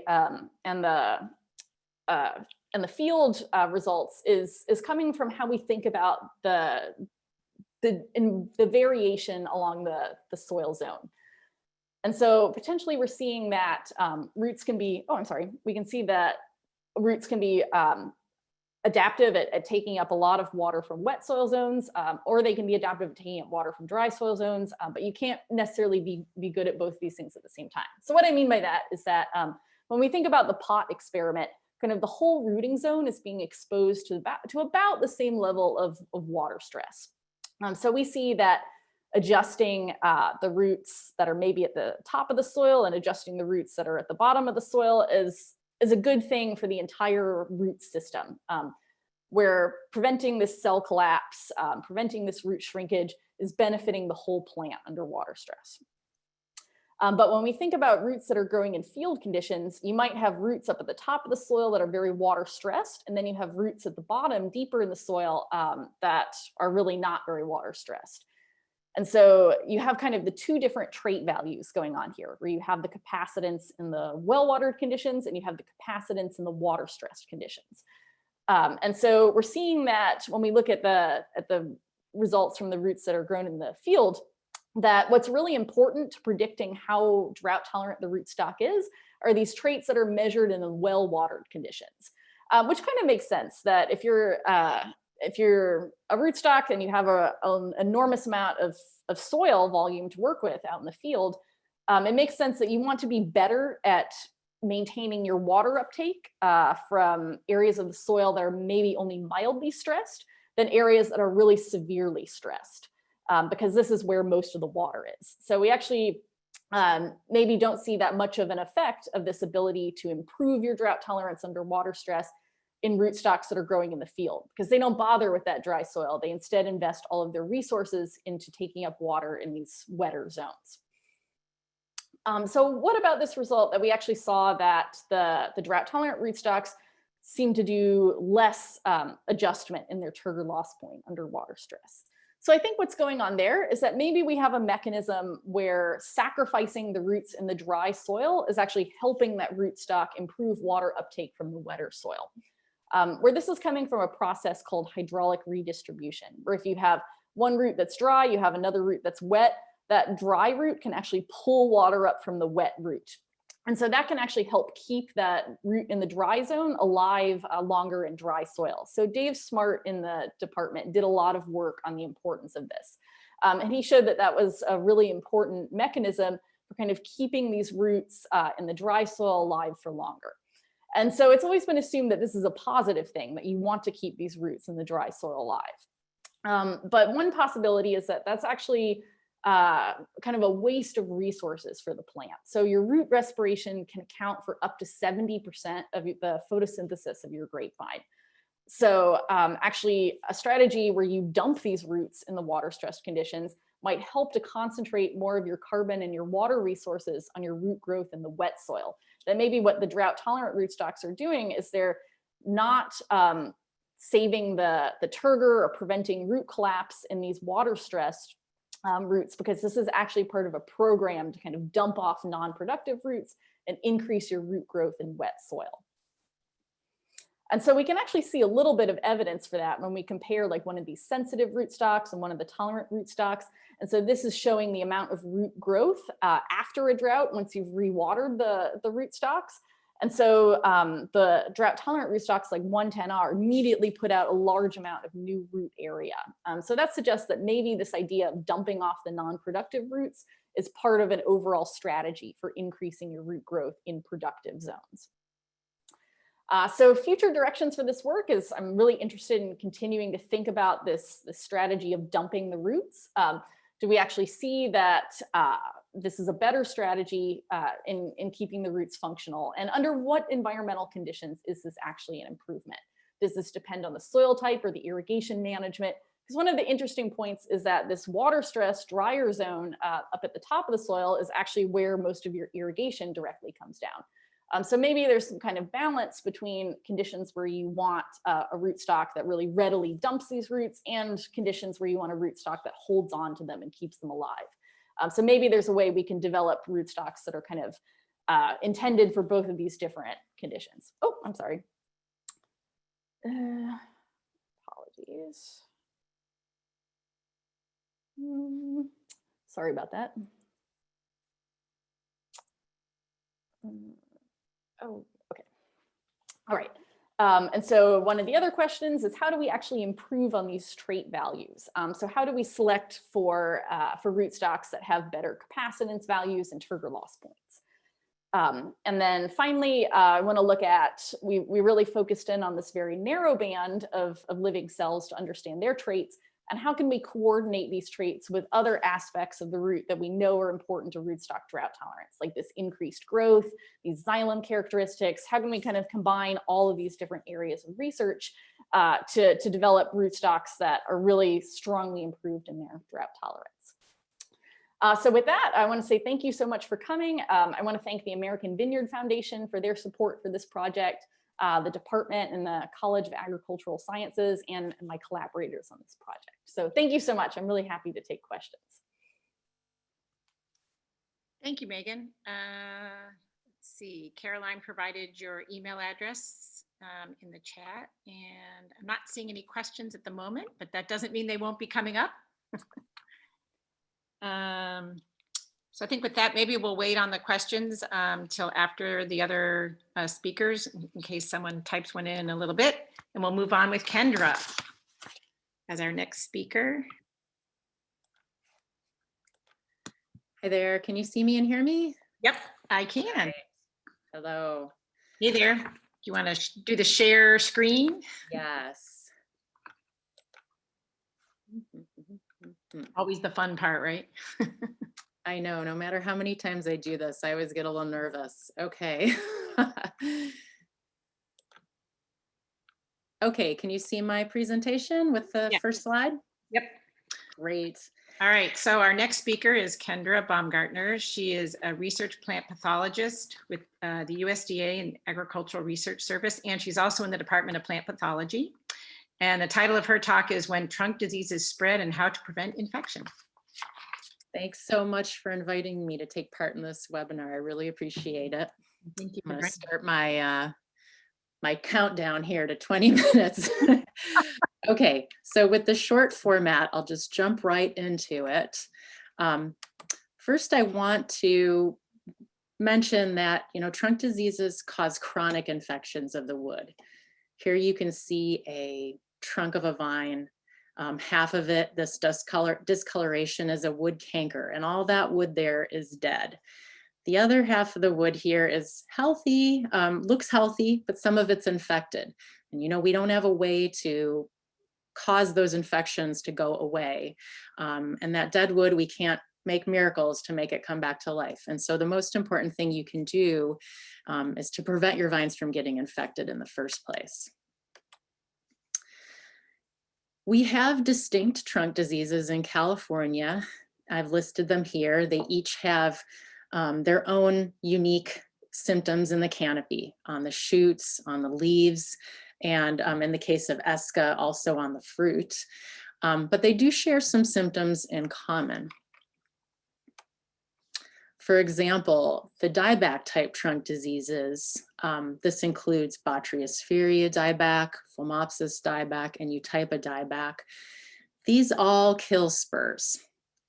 And sometimes you end up with so many dead spurs on a cordon that the whole cordon dies. Internally, vines with these dead spurs and dead cordons will also have wood cankers. And those are only revealed by destructively cutting into the permanent woody structure of the vine to find those. The dieback type trunk diseases impact yields by killing off fruiting positions. So with each dead spur, you're losing shoots and also clusters. The term that we use, dieback, comes from the fact that these infections happen primarily through pruning wounds, we believe, for most of these dieback type diseases. And it takes months to years for those wood cankers to form, and even longer for the symptoms on the leaves and the shoots to appear. But eventually the shoots will grow out smaller and smaller each year, and they might grow one growing season and just die before they even make it to veraison or harvest even. That's what the term dieback comes from. In contrast to the dieback type diseases, which impact yields, Esca tends to impact fruit development. The symptoms of Esca on the fruit, the very dramatic ones, are these leaf spots, or I'm sorry, these fruit spots. And this is where Esca gets its common name of measles from.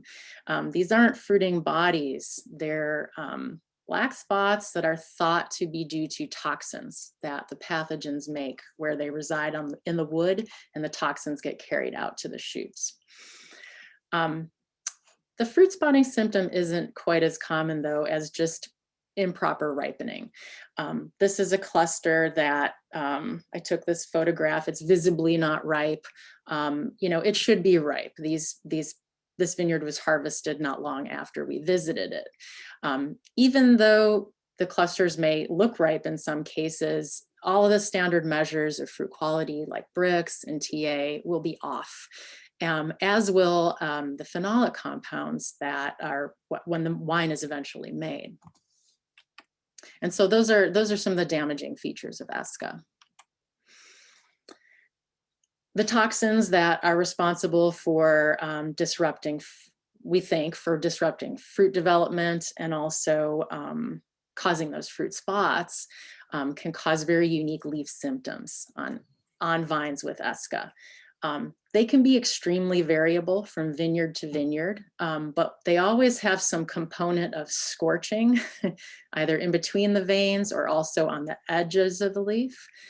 You'll get also some discoloration. It can be yellow, and it can be red. It can be a combination of yellow and red. Like I said, it's extremely variable, and it doesn't seem to be cultivar specific, that variability.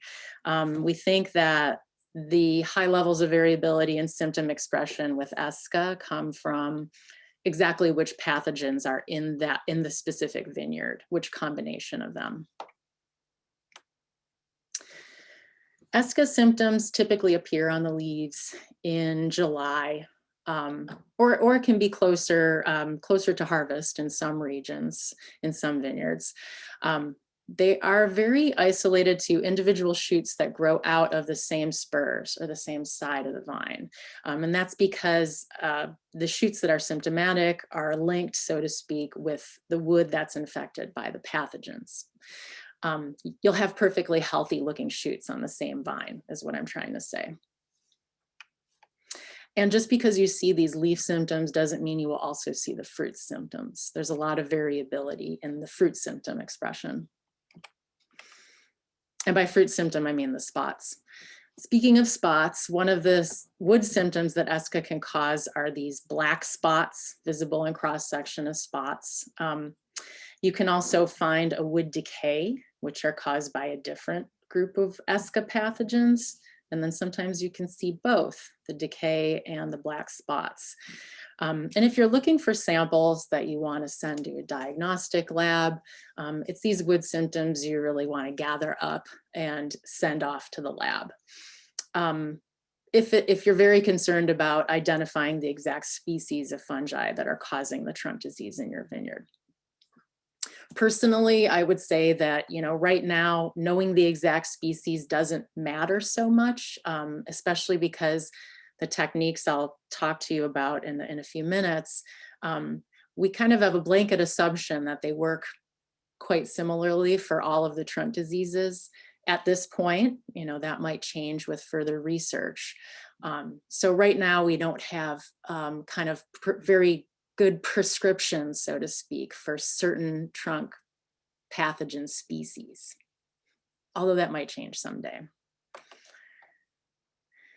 ESCA can also cause a very rapid course of symptom development. So the scorched and discolored leaves, the fruit spots, those are all more gradual.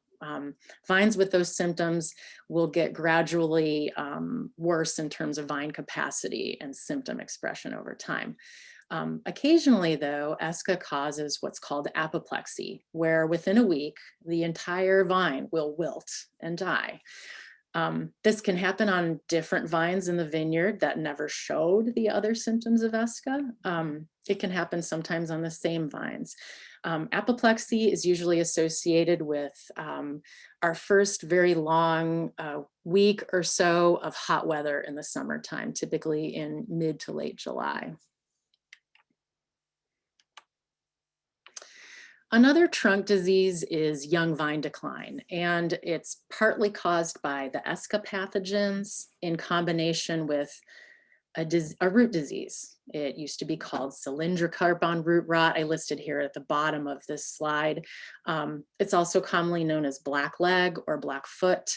As with all the trunk pathogens, it seems the black leg pathogens all have new scientific names. So they used to be called cylindrocarpon species. Now, none of them are cylindrocarpon species. They're all a whole new set of species. Same pathogens, just different names. In any event, this characteristic wood symptom that we started noticing in the mid to late 90s. I say I was a student then. I should say people like Doug Gubler. He started noticing these in the mid to late 90s. I was just a student then. And this is what was called black goo. So back in the day when we thought about ESCA and young vine decline, we called it black goo. But the same pathogens are still here, even though the names have kind of changed. This is a disease that can affect young vines, obviously, as you can tell from the name, but it can persist for many years. And this is a Zinfandel vineyard I just visited this past summer. It still has the types of symptoms that vines could have at second, third, or fourth leaf. Some scorching, some discoloration of the leaves, shriveling of the fruit. And granted, you can have these same symptoms from other problems like excessive leaf removal and subsequent sunburn or berry shrivel. But no amount of irrigation management or canopy management will make these go away. These are there to stay because, again, the fungi cause chronic infections of the wood. The trunk diseases are caused by genetically distinct fungi, but what all those fungi share in common is that they infect the wood and they all have some mechanism of living and feeding off of different cells and cell types of the wood. I've shown all the different wood symptoms you can see here from the different trunk diseases, just to show there's variation in the colors and the shapes and the texture. But these are all relatively localized infections. You know, the pathogen doesn't get in through one pruning wound and then spread throughout the entire woody structure of the vine. It tends to be within centimeters or inches, we think, of the wound that it gets into initially. But the vine kind of figures out, so to speak, that there's an infection there, and what we say, it kind of compartmentalizes the infection. It keeps the pathogen from spreading throughout the entire vine. We think this is what happens. Nonetheless, those pathogens don't go away. The infections are thought to be chronic. You know, we as researchers can still isolate viable fungus from those living tissues surrounding the symptomatic wood. So those pathogens are there, and some of them presumably make their way out to the surface of the wood where they can make spores and spread. The trunk pathogens are very clever. They've evolved ways to overcome different plant defenses.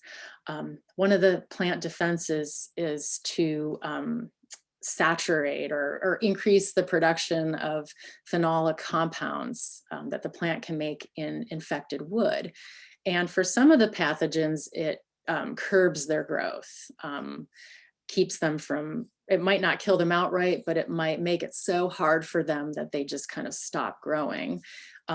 Some of the pathogens, however, have figured out ways to detoxify these, what should be toxic compounds to the fungi.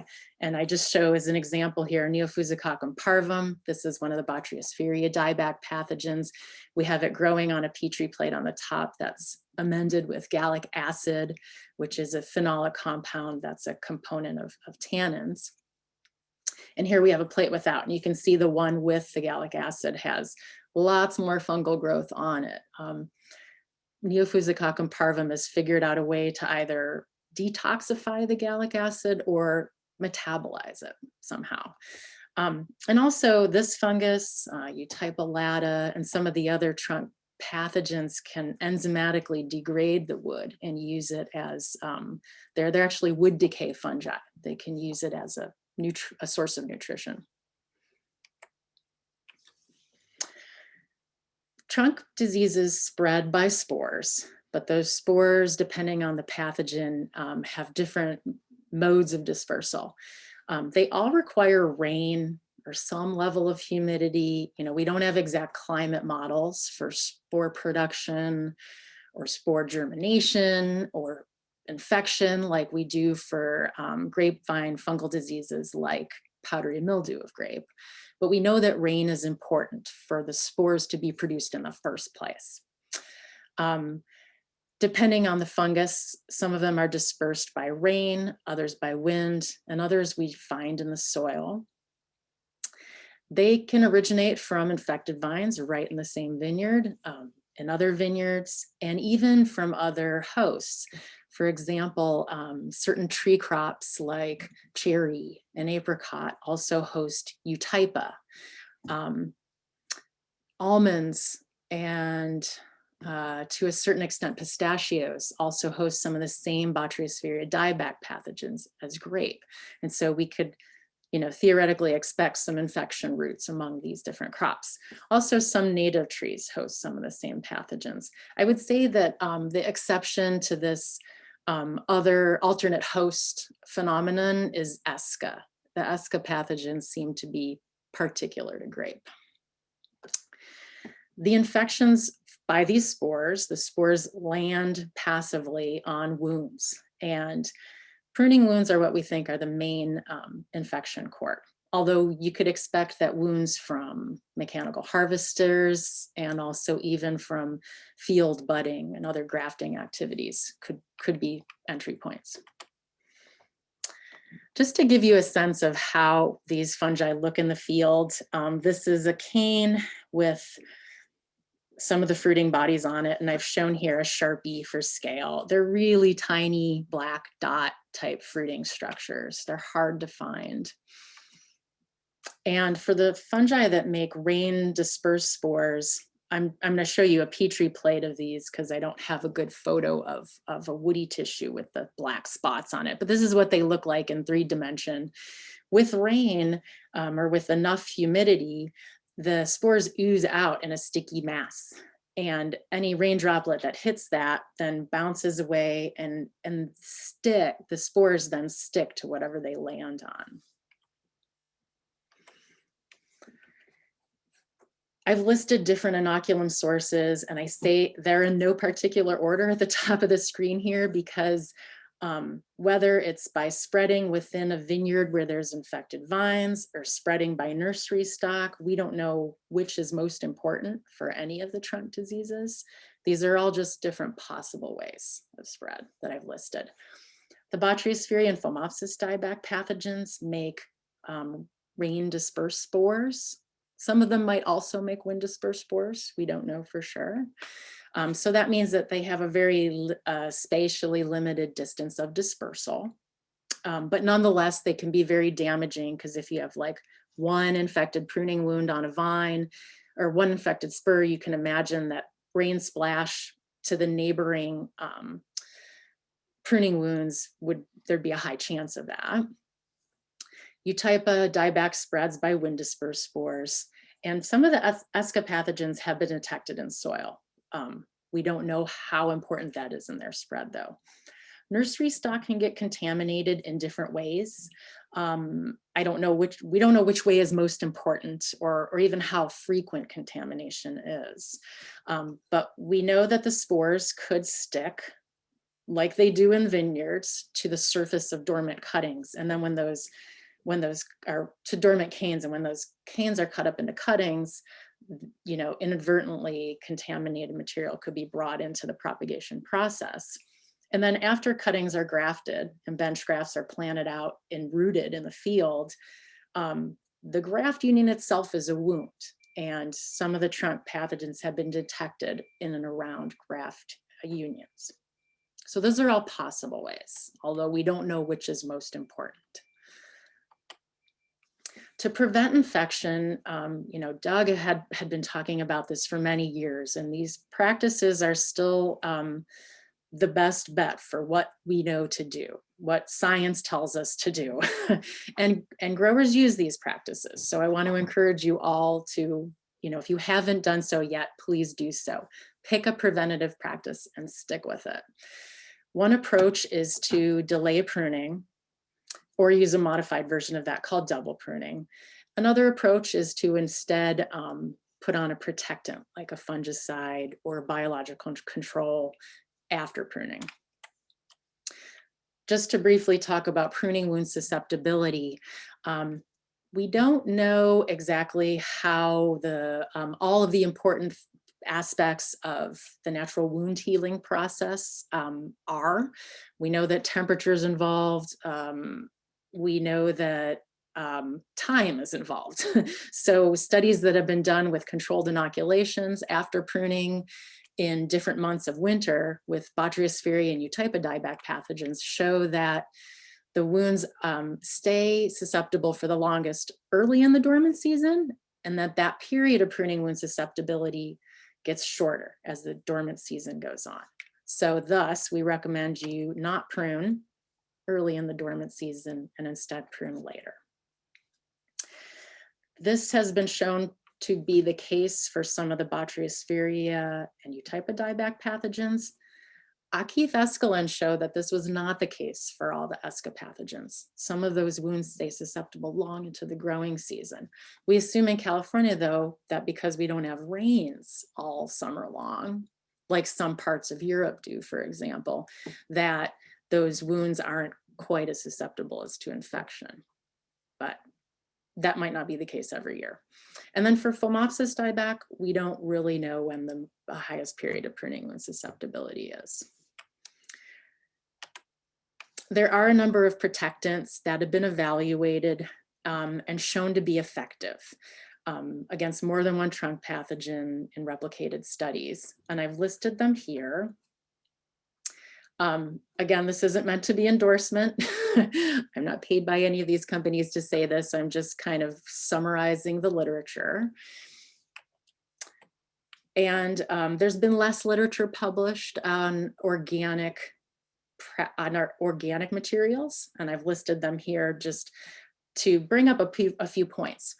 One of those is, the promise of something like Viticulture, which is a physical barrier that appears to be quite long lasting. It is great because one of the big drawbacks about the fungicides is they're not active for more than a week or two. That activity, their efficacy decreases with rain, and even the sunlight impacts their efficacy. So something that could last for longer than a week or two would be great. And if Viticulture is that compound, or any of these are, I'm all for it. We just need to, we as researchers need more research done on these and to publish more on it.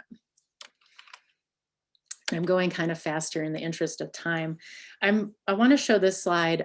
This is from a study that we did. I'm just showing the Neophusococcum parvum data, where in very dry years are really bad for trunk pathogens. There's not enough rain to get the spores out and produced and spread around. And so we tend to have lower disease pressure in dry years. And in those years, all the materials work really well. These are the percent efficacy levels. In wetter years, they don't all work as well. And so, but given that we don't know what's going to be a wet year or a dry year, it's important to, that's what I said earlier, pick a practice and stick with it.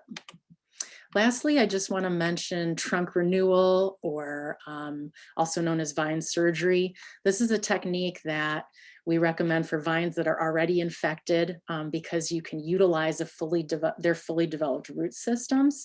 The idea is to cut off the top of the vine and haul away all of the infected wood and retrain an entire new canopy from what's hopefully healthy wood, utilizing that root system that's already there. I haven't talked about this as a means of kind of roguing out infected vines and getting rid of some levels of inoculum in the vineyard in the past, but it is something to consider, that this might be a good way to help reduce local inoculum in the vineyard. And furthermore, vines that look like this one here, where you have just a few symptomatic or dead and symptomatic shoots and some healthy shoots, indicates that this vine, it's not going to get any better, but it still has a healthy root system. So why not utilize that?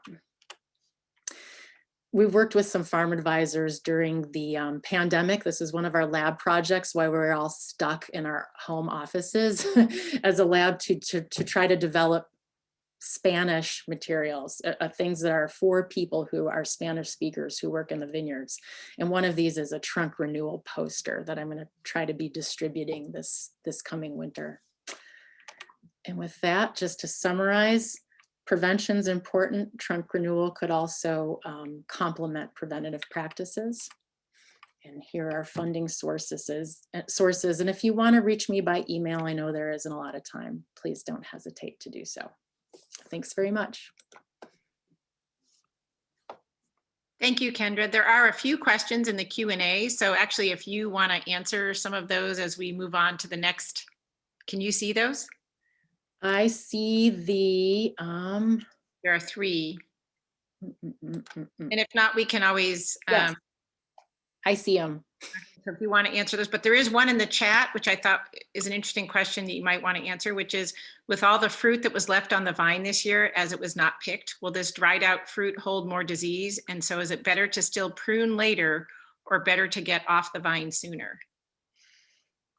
I mean, the trunk pathogens don't sporulate on those clusters. The only thing that, loves that is botrytis, and which is always in the vineyard anyways, it seems. But yeah, I don't see that being an issue for trunk pathogen inoculum that I know of. Great. Thank you very much. Thank you. All right. Our next speaker, there she is Anita Oberholster. And you're going to need to share your screen. Absolutely.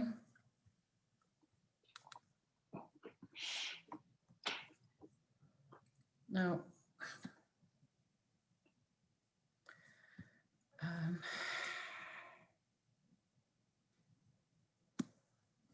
Sorry, too many things open. I have it here. No worries. Here we go.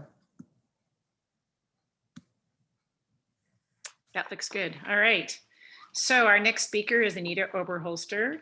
She's the Cooperative Extension Specialist in Enology in the Department of Viticulture and Enology. And she's going to be speaking about what we know about grape smoke exposure risk and mitigation. Oh, well, thank you, Karen. Good morning, everyone. I'm going to go a little bit fast because I'm supposed to do this in 20 minutes. So let me start off with saying that obviously we don't know nearly as enough as we would like to know about smoke exposure risk and mitigation. But I'll update you with what we know so far and what we're currently working on and learned in the last season. So unfortunately, climate experts and research and resource managers agree that the frequency and intensity of wildfires will continue to increase or be at current levels. Can't even imagine it being more. And it poses a significant risk for the California and grape growing regions, including the rest of the West Coast states.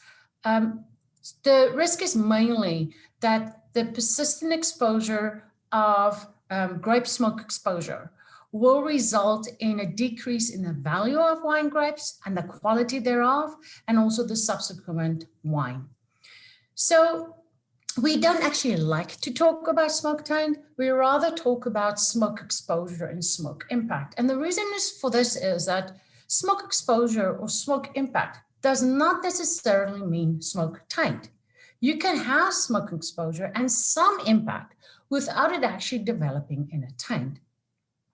So what's a wine taint? A wine taint is usually described as when something comes from outside, it overpowers the wine, making it one-dimensional and decreasing the quality thereof. Now for smoke taint specifically, it has a very characteristic smoky, burnt, campfire, medicinal, earthy characters on the nose. And there's a list of others, bacon, barbecue, and it go on. For me, the most significant or most specific to smoke taint is the retronasal ashtray character. It can sometimes be more like a smoke, like a cold campfire or more ashy, but it has that kind of character that you don't see in any other kind of taint. So what happens during wildfire? You have a large amount of vegetation burning. Now, 15 to 25% of wood consists of lignin. That's the structures you can see there on the left of the screen.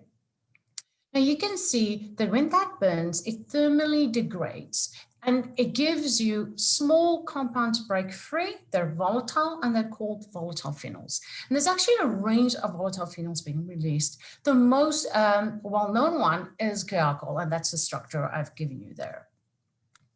Now, when you have smoke, fresh smoke in a vineyard, and it's saturated with volatile phenols, they can absorb through the berry skin and be inside the berry itself. And there it can get glycosylated very quickly, like within hours. We think this is part of the defense mechanism of the plant. Now there's glycosyltransferase enzymes that do this. So the point here is, if you look here on the right, in the beginning, everybody was measuring guaiacol and formethyl glycol, but that was mostly because of limitations in methodology. we quickly realized that doesn't actually give you enough predictive power. And it was expanded to at least these 7 volatile phenols. They can all be attached to a range of different mono, di, and triglycosides or saccharides. So you can understand that there's a wide range of these compounds now actually also bound. So the the Australian Wineries Institute is actually recommending that you need to measure at least the 7 free volatile phenols as well as 6 bound volatile phenols. And I can tell you researchers are looking beyond that. Some are looking at 20 to 40 bound compounds, still trying to get the predictive power better than it currently is. Something else to remember, both the free and the bound volatile phenols are naturally present in grapes. So just because you have bound or free forms doesn't mean that your grapes were exposed to smoke or even that it was impacted. And even if it is impacted, a little bit of elevation doesn't always say that it will develop in a smoke-tainted wine. We don't know really what level of elevation you need for that to happen. That's also work that we still need to do. Now, unfortunately, this is the kind of situation where you can get. Now, we don't really know what influences the ratio of volatile free to non-volatile bound phenols. It seems to me that it could be a varietal, it could be a climatic issue, and it could also be a time of exposure issue. This year, it seems we had more the situation that we had more in the bound form than in the free form. Many people seeing very little free and then developing problems later down the road. So we quote this study a lot of the times. This is a study where they, for over 3 seasons, intentionally smoked Merlot vines at key growth stages. And they found, yes, if you have a berry there, it can be susceptible, but it's most susceptible after veraison when you have skin softening. However, the last horrific season, also wildfire season in Australia, have made them rethink this research a little bit. They had vineyards that was exposed to smoke only when the grapes were rock hard pea size. And those vineyards still developed a lot of smoke-tainted wine. So the point is that now we basically say, if you have a berry, just assume it's very susceptible and be careful and do testing. The silver lining, no carryover of smoke-related compounds. They get mainly absorbed onto the leaves and onto the berries. Okay, it does not overwinter. Next year, if you didn't have heat damage of your vine itself, you start afresh as if nothing has happened. There's some reports of smoke will be everywhere and you will smell it forever. There's really no truth to that. So what happens during winemaking? When you crush your grapes, these volatile phenols, and most of them are glycosylated and they're really small, they dissolve pretty easily in a water medium. So they extract very quickly. You can see this study looked at Merlot fermentations, and you can see after 5 days, you had 80% of the volatile phenols that were available. Now, because the wine has acidic pH, you get slow hydrolysis of the glycosides, okay? And this is not a fast process. And by the end of primary fermentation, you have a certain percentage free, and that doesn't seem to be all that consistent either. And then after malolactic fermentation, even more. And unfortunately, this hydrolysis process can continue for years in the bottle as well. So this is why when a grape were only had a low impact, sometimes it can result in a wine being impacted 9 months down the road, unfortunately. And anything that actually helps anthocyanin extract will probably help your volatile phenols to extract it well. So just keep that in mind. Now, people used to say, oh, don't worry about the bound. You have to worry about the bound. A study has shown that we have bacterial enzymes in our saliva that can actually hydrolyze the bound. We know both the free and the bound contribute to specifically the retronasal character of ash. So you have to be worried about the bound. And that bound is a precursor source of volatile phenols in any case, and you can't control their release. Now, people always say, oh, we just need threshold levels for these compounds. Now, the unfortunate truth is that we have threshold levels for most of these compounds in base wines. The problem is that the threshold level for alcohol, for instance, is 10 times more at least than the values at which we know it can have a significant impact in the wine. Because these compounds all have synergistic impacts. And it's a really complex situation. You can think of how many different combinations that can be. And we know the matrix have a huge impact. So we will have to determine thresholds of combinations of these compounds in different wine matrices. Sugar content, ethanol content, phenolic content, all impact the expression of these marker compounds. Then we know that fruity aromas can suppress it. Any kind of green aroma can really uplift it. And then we have a huge amount of human variability as well. This is something that's on the to-do list of Elizabeth Thomasino. We're going to work on this, hopefully, if we're successful with a coming SCRI grant. I also say smoke, it doesn't equal smoke time. I keep telling people, just because you see smoke in a vineyard doesn't mean it was smoke impacted. It's very difficult to predict. So a lot of questions that I get is about risk. So we know the fresher the smoke, the greater the risk. And we say about less than 24 hours. Now, this is pretty anecdotal. Another focus that we hope to get money for is to work with atmospheric scientists to actually answer this question. So the thing is, volatile phenols in the air actually breaks down pretty fast in a few hours, but it's influenced by atmospheric conditions. And the fact is also that it seems that they can use debris in the air as a carrier, and we do not know how that impacts their degradation. So that's why we say density of smoke and smoke exposure risk do not correlate well. It correlates the best when that smoke is really, really fresh. Not always an easy thing to know, as it can get replenished all the time with ongoing fires. What about washing grapes? Now we know washing grapes does not work, right? Volatile phenols is not sitting on the outside of the skin, it's inside the berry itself. But we are becoming more concerned about ash. So this year during the fires, there were actually ash here in the Davis Vineyard. We collected it, we analyzed it by GCMS. Now the thing here is under 50 degrees Celsius conditions, shaking it in an SPME vial, I got volatile phenols. And a week later, we collected new ones, and it still did give us a very small amount. Now, this is not quantitative, so I don't know what the amount specifically is, and I don't know how that relates in real danger in a vineyard itself. Is that enough to actually have an impact on the atmosphere around the grapes? We do not know. The thing that I'm most concerned about is fresh ash on grapes during grape processing when you're making wines. Is there an impact there? That's what I think is the highest risk. In the vineyard yourself, the problem there is if you decide to wash grapes, the problem is you're washing the ash down on the canopy floor. And wet ash actually gives up more volatile phenols than dry ash. That's something Tom Collins actually told me.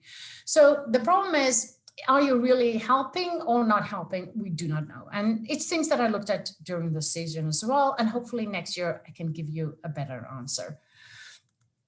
So grape sprays, we're all looking for mitigation options in the vineyard. So Australians have done testing.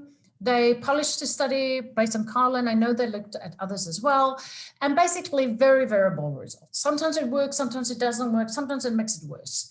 And we think, and they say they think this is because in a vineyard, you actually only get about 30 to 40% of coverage. People in British Columbia, Matt Nuthiden and Wes Zandberg also looked at different ones. They looked at fungicides that have like a essential oil sticker, and then they looked at a biofilm called Parka. And the Parka actually showed really good results on Pinot Noir. But it seems like timing of application is also here problematic because they done that test during different timings of application, and then it didn't work then as well. So we definitely need to study this further. And the fungicides in the oils actually made it worse. So they said potentially because the oils increase the surface area of the berry for absorption. We are concerned about anything wet on the berry in smoky conditions. It's either that it can dissolve in that solution, almost being a conduit into the berry. Perhaps it's removing the waxy layer of the grape and making it easier to absorb. We do not know. We need to study that further. So basically at this point in time, I would say I'm really concerned about doing any kind of sprays while you have volatile phenols in the air. And at this point in time, that will mean just say if you have smoke in the air, try not to spray anything on your grapes. So in 2017, my smoke time research started when a research project I had was impacted by the Napa Valley fires. And I made Cabernet Sauvignons from 3 different areas.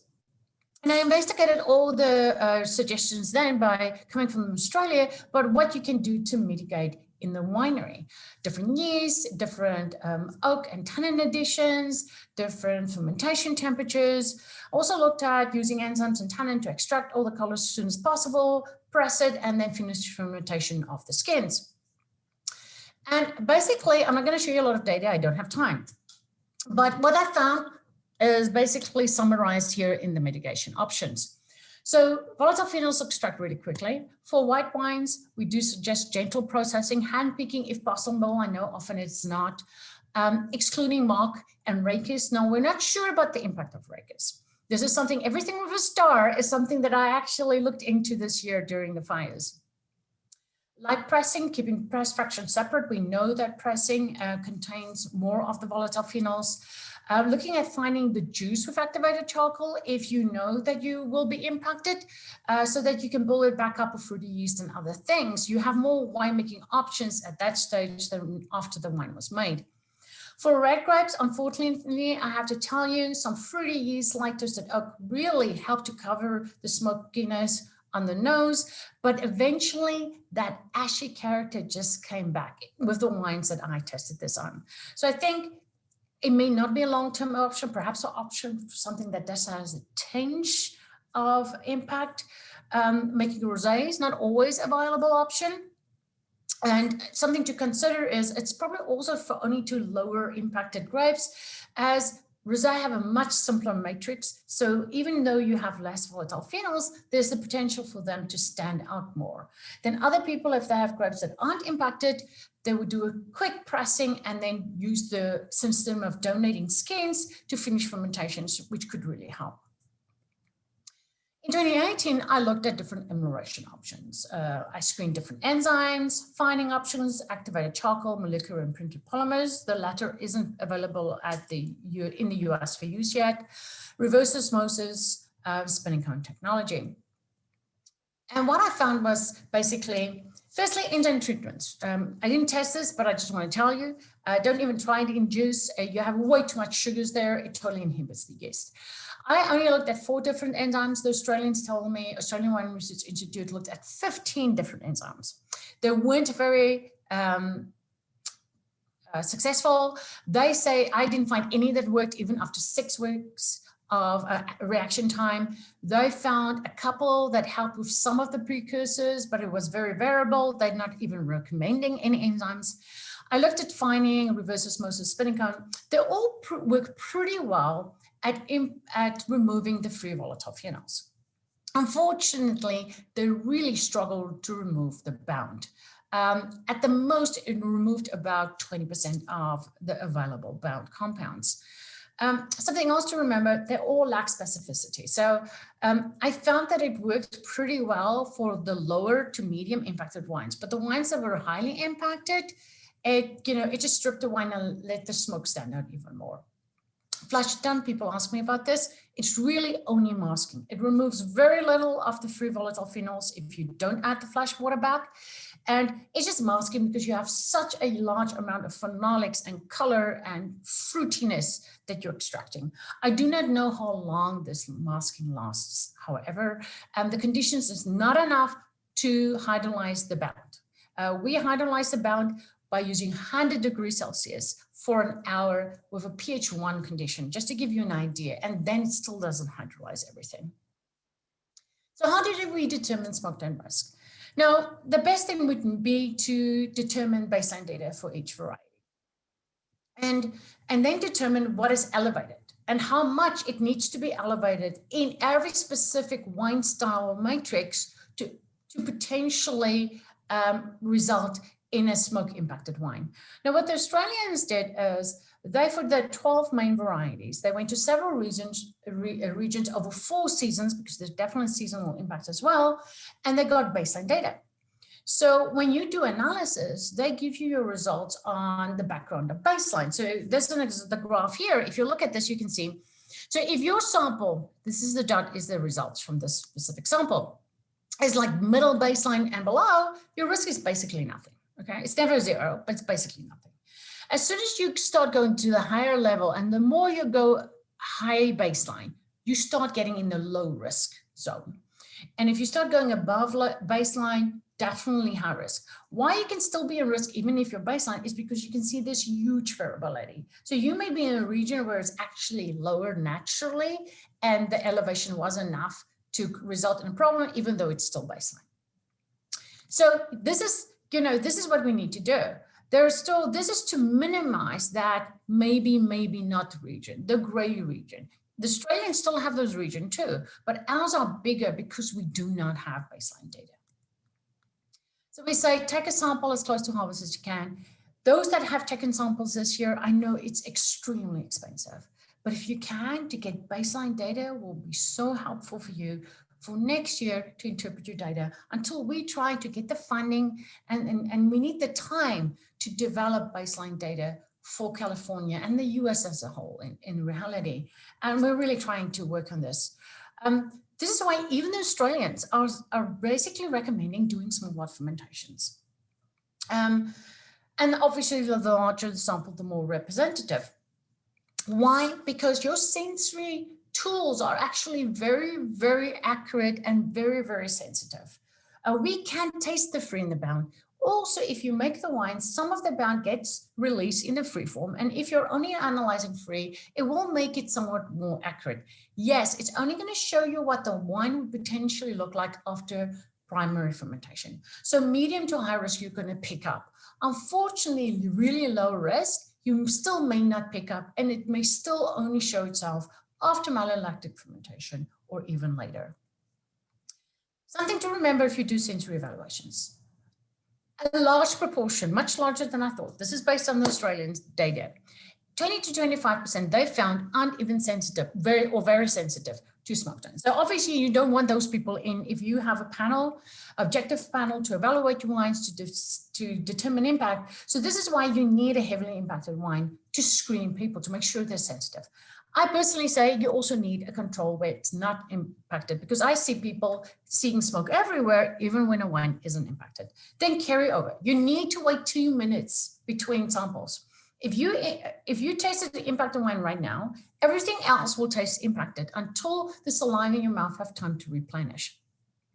So the Australians use a very simple 9-point rating system, one on the nose, one on the mouth. I think is a really, really good idea. So basically there's some attributes that you can have on the nose and could be many, many more, and some we have retronasally. So what did I do this year? Very quickly, I'm pretty sure I'm close to the end of my time.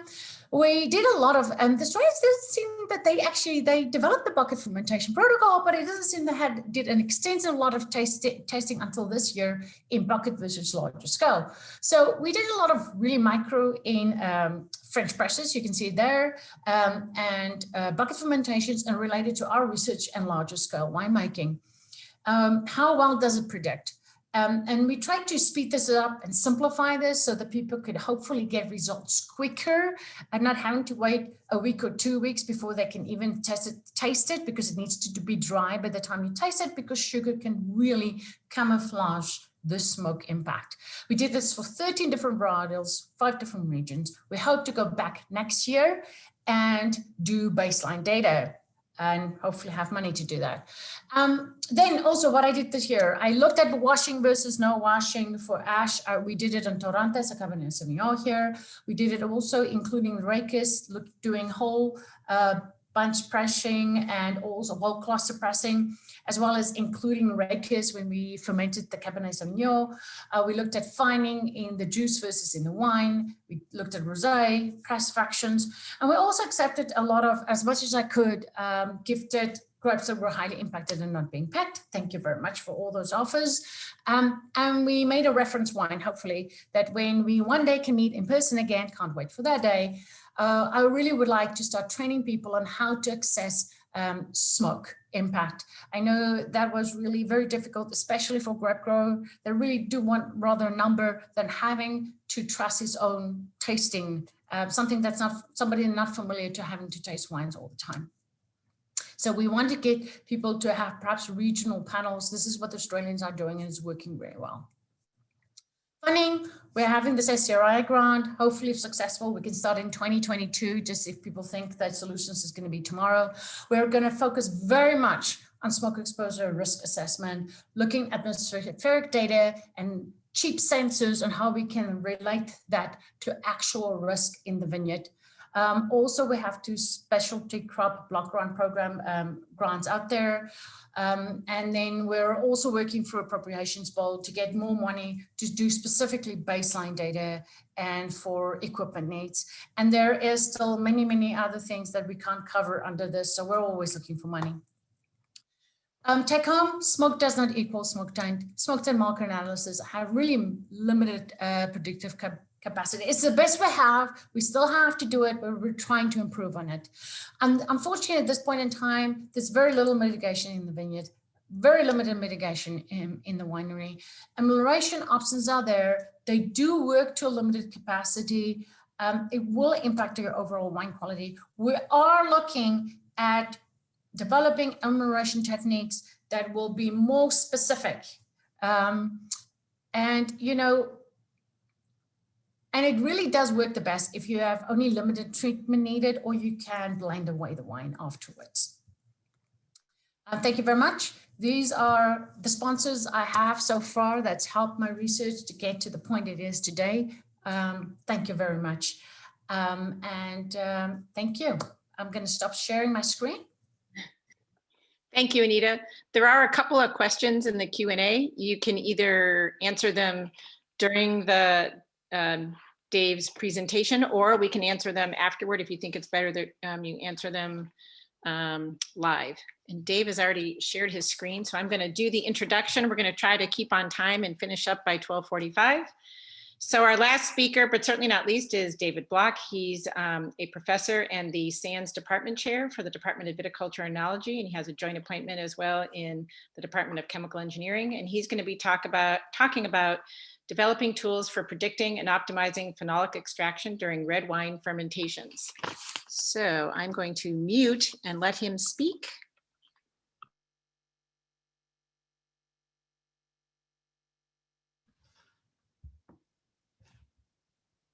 Great. Hopefully everybody can hear me. Thank you, Karen. I guess I have the unenviable position of being the last speaker. The good news about COVID is that I guess you guys can feel free to, you don't have to wait for lunch. You can go and grab lunch while you're listening to me, or take a break and come back. I'm going to spend the next 20 minutes talking about a project that we've been working on for quite a few years now, but I'm going to focus on what we've done in the last 2 years, and that's developing tools for predicting and optimizing phenolic extraction in red wines. This is work that we've been doing with Anita Oberholster's group, who you just heard from, in addition to other collaborators at UC Davis and a team from E&J Gallo as well. So what I'd like to do is I'm going to spend just a couple minutes talking about what's the problem we're trying to solve. And then I'll talk about some of the modeling that we've done to actually be able to predict phenolic extraction, with the idea that if you can predict phenolic extraction, it's going to be much easier to control it.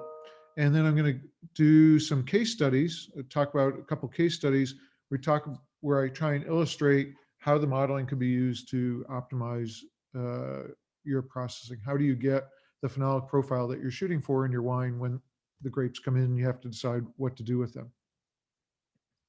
All right, so let's start with the problem. The basic problem here is that phenolic extraction is really complicated in red wines. So you have different phases. You have the solids, the cap that rises to the top. You have the liquid at the bottom. You have mixing on the bottom, but you don't have any mixing to any extent in the cap. You have heat transfer and heat removal to the jacket at the bottom, but really no heat removal in the cap at all. And so it's a very complicated problem. And because it's complicated, it's hard to understand. And because it's hard to understand, it's hard to control. And so the way we started this is to go into the winery and try and look at individual parameters that influence extraction. This is work that we did with Anita and with the team at Gallo. And I'm not going to spend a lot of time talking about this. This encompasses about 6 or 7 years worth of work, but I'm just going to very briefly go into the lessons we learned from those experimental studies. So the first lesson we learned, in going in the upper left-hand corner here, is that skin extraction happens early in the fermentation. So extraction of phenolics from the skin happens early. And the extent, the final amount that you get doesn't seem to be very temperature dependent. On the other hand, what we found was seed extraction starts later, and it's definitely temperature dependent. Not only what the final level is, but how quickly we get to that level and so forth. It's all very temperature dependent as opposed to skin extraction. We also looked at cap management, and what we found was that phenolic extraction in our experiments was not a strong function of pump over volume or frequency. In fact, what we found at the scale that we were working at, which is our TJ fermenters, about 30-gallon fermenters, was even if we did no pump overs, we got a very similar, the same phenolic extraction as if we did pump overs. And that wasn't something that we really understood. Anecdotally, we talked to people in industry who were doing things at a much larger scale than we were. And some said, you know, I've done experiments by mistake where I didn't pump over and I got a pink wine. And I also had winemakers who were doing winemaking at a commercial scale who said, you know, I didn't pump over by mistake, and my wine was dark and heavily extracted. So there was a lot that we learned from these experiments, but also a lot that we didn't understand. And again, the idea is if you can predict what's going to happen, then you can control it. So that's what we wanted to focus on after these initial studies.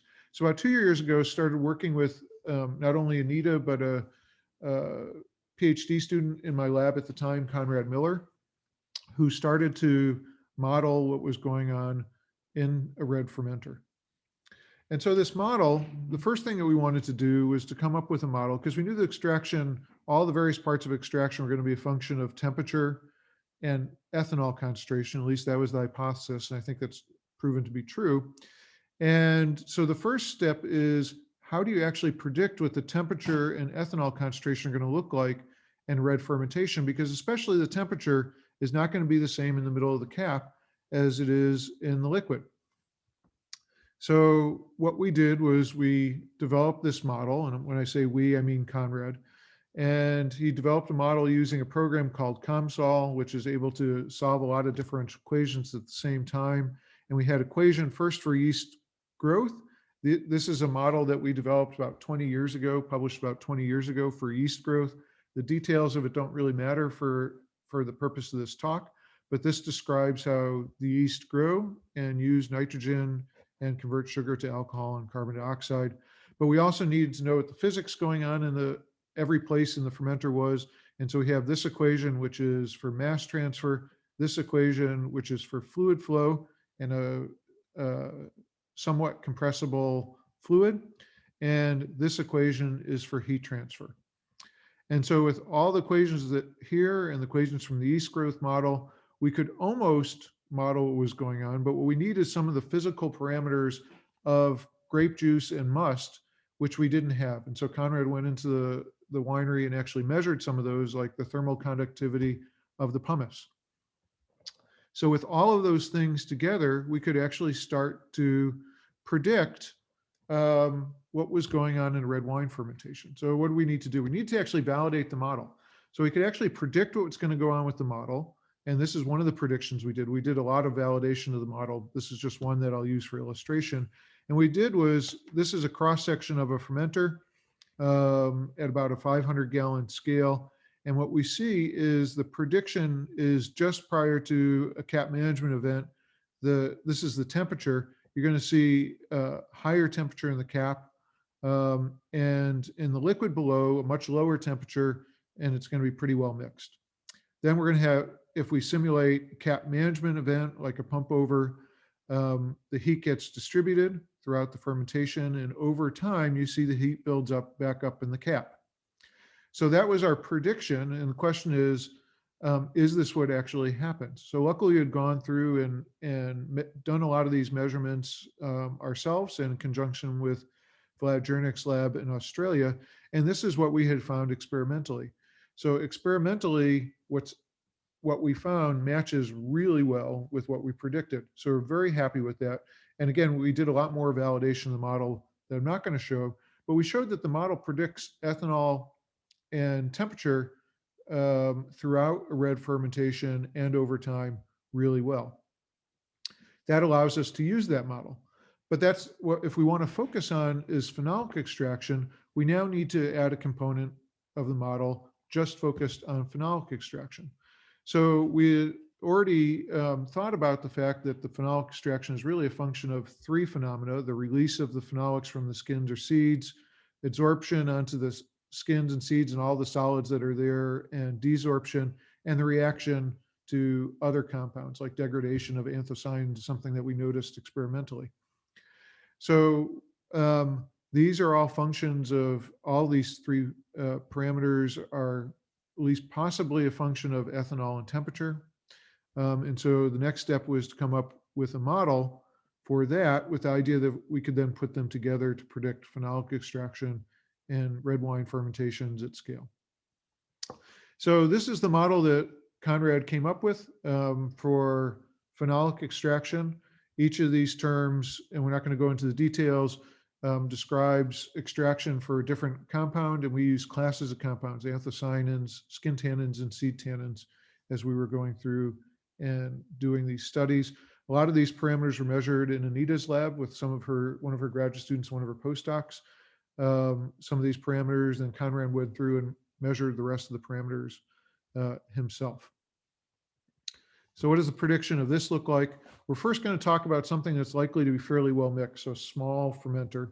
And what you see is, if we just look at the prediction from the model for those small fermenters, this is for tannins in the yellow and anthocyanins in the blue. The dots are the experimental data. The model is a straight line. You can see the model works really well to predict what's going on. So we're very happy with this. This is in the upper left-hand corner is 20 degrees Celsius, the lower right-hand corner is 35 degrees Celsius. So at least at the small scale, this predicts really well. And that means that we can now take these two parts of the model, the initial part that I said we were predicting temperature and ethanol concentration. The second part is this phenolic extraction as a function of temperature and ethanol concentration. And we can put these together into one integrated model, which is what we did. So again, we needed to validate that what we were predicting from that much larger comprehensive model is what we see. We did this in a bunch of different ways. I'm only showing you one again. And we had experimental data where we took measurements of tannins and anthocyanins and other things as a function of where in the fermenter we are and over time. So this is the experimental data that we measured a number of years ago now, probably 8 years ago or so. And then we used our comprehensive model to predict the same thing. And what we saw is not a perfect match, but a really good match, considering that we didn't fit the data to the model. This is finding parameters in the literature, measuring them ourselves, putting them into the model and predicting what's going on. And you get it if you look at either the contour plots or the data here, we get really good prediction. So again, we did this in a bunch of different ways. I'm only showing one, but we did prove that this comprehensive model does predict what's going on pretty well. Now, why do you need the comprehensive model if that simpler model, phenolic extraction, worked pretty well for a small scale? This slide shows why that is, and that's because the base model is in the blue, and this is for anthocyanin extraction on the left and total tannin extraction on the right. It turns out as you go up in scale, things become less and less ideal. And in order to predict what's going on, you need this large comprehensive model. You need the prediction of how temperature and ethanol are going to change with place in the fermenter and over time. And you need the phenolic extraction. And when you add both of those together, you can actually predict not only what's going to happen in a small fermenter like we have in our winery, but in a large fermenter like what you are likely using in your wineries. And that's the important. All right, so now that we have a model that we think predicts what's going on pretty well, And the question is, how would you actually use that? And one of the simplistic ways of thinking about this is if you have a model, if you have a way of predicting what can happen, you can use that to optimize what you're doing. And this is a simple analogy of GPS that all of you have probably in your pocket right now. In this case, the idea would be the grapes come in and you would measure the grape characteristics, how much total phenolics are in there of different kinds. You'd put that in as where you're starting. You put in a final destination, what's the phenolic profile you're shooting for, and push go and have the app, for instance, on your phone, suggest what are the best methods for getting to that desired profile? What route should you take? Similar to how you would get from one point to another with a GPS system. So this is kind of the idea. And so what we did was we prepared a few case studies of how, to illustrate how this would actually work. So this is the first one. So if, for instance, we wanted to maximize skin tannin, the question would be, let's say at a couple thousand gallon scale, how many pump overs should we do per day? And interestingly, what this shows is the prediction is that if you pump over once per day, as opposed to 8 times a day or not at all, so this is the not at all, this is the 8 times per day, and this is the 1 time per day, we actually get the most skin extraction if we pump over in the middle at 1 time per day, which is not obvious, I don't think. And it's actually because the temperature is highly affected by pump overs, but also the amount that you flush out that cap and get more extraction is also affected. And so it's actually that middle level of pump overs that would maximize skin tan. Again, it's not obvious, but by having this model, we can actually predict what's going to go on and optimize what we would like in our final wine. Similarly, if we wanted to minimize the fraction of our tannins that were coming from the seeds, what we found from the simulations are that the more you pump over, the lower the fraction of seed tannins that you're going to get as your total tannin. Mostly because you're going to be reducing the temperature. And remember, seed tannin extraction is a strong function of temperature. And finally, remember we had the information that we didn't really understand on why some people can not pump over and get good extraction and others cannot pump over and don't get any extraction at all. We're able to use the model to look at that as well. And what we found is, and this is 2 different scales, 100 liter scale and 8,000 liter scale. And what we saw was when we simulated fermenters that were either short and squat or tall and skinny, we could actually get a 100 liter fermenter that was where the liquid height was the same as an 8,000 liter because the 100 liter was tall and skinny, the 8,000 liter was short, very wide and fat. And what we found was that the extraction, whether you get extraction with no pump overs at all, was actually not a function of the volume per se, but the height of the liquid compared to the total volume. That was what was actually important. So if you don't have pump overs, you're going to get much better extraction if your fermenter is very short and wide. All right, so the geometry is a real important factor there. So these are some illustrations of how you would use the model. Just to summarize what I talked about, we've developed this comprehensive model that we can use for predicting what's going to go on in a red wine fermenter and therefore optimizing what's going on. I showed you some illustrations of how we might use it. The 2 directions that we're going with this are at the bottom. First is going towards creating that GPS app that I talked about. We're not there yet, but we're working towards it. We have to get all of the simulations to work a lot faster, and we're almost there now. I can describe that more if people have questions. And the other thing we can use this for is to completely rethink extraction. Like instead of doing it the way we do now, what would happen if you separated the fermentation part of your processing from the extraction part and did them completely separately?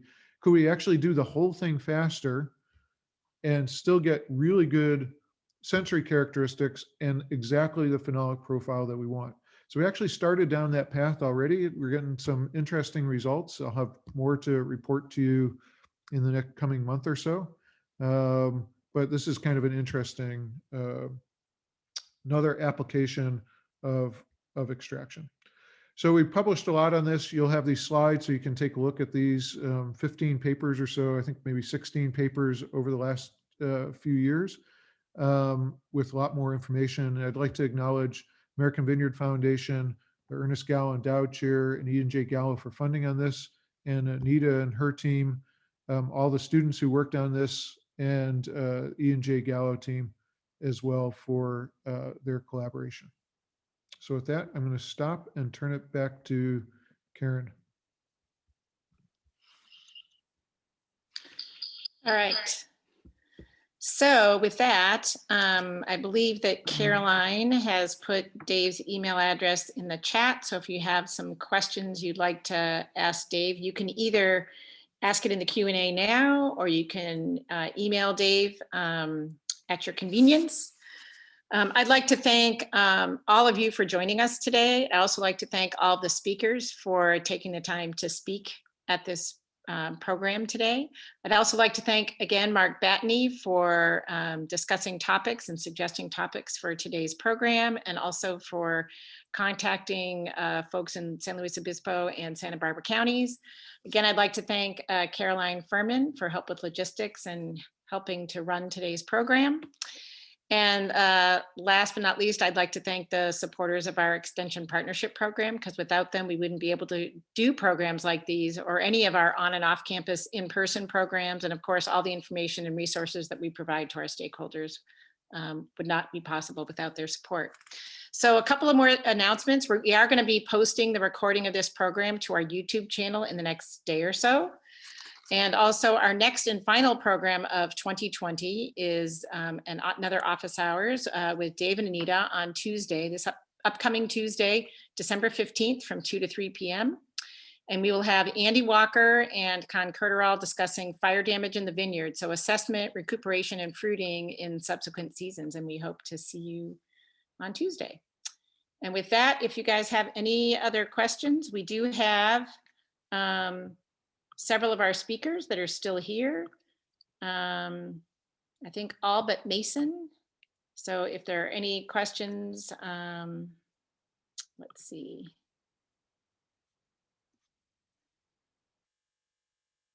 So Anita, you had a response here from Prudy Fox saying we had a different experience where the first press fraction in Pinot Noir seemed from a sensory level to have the highest impact.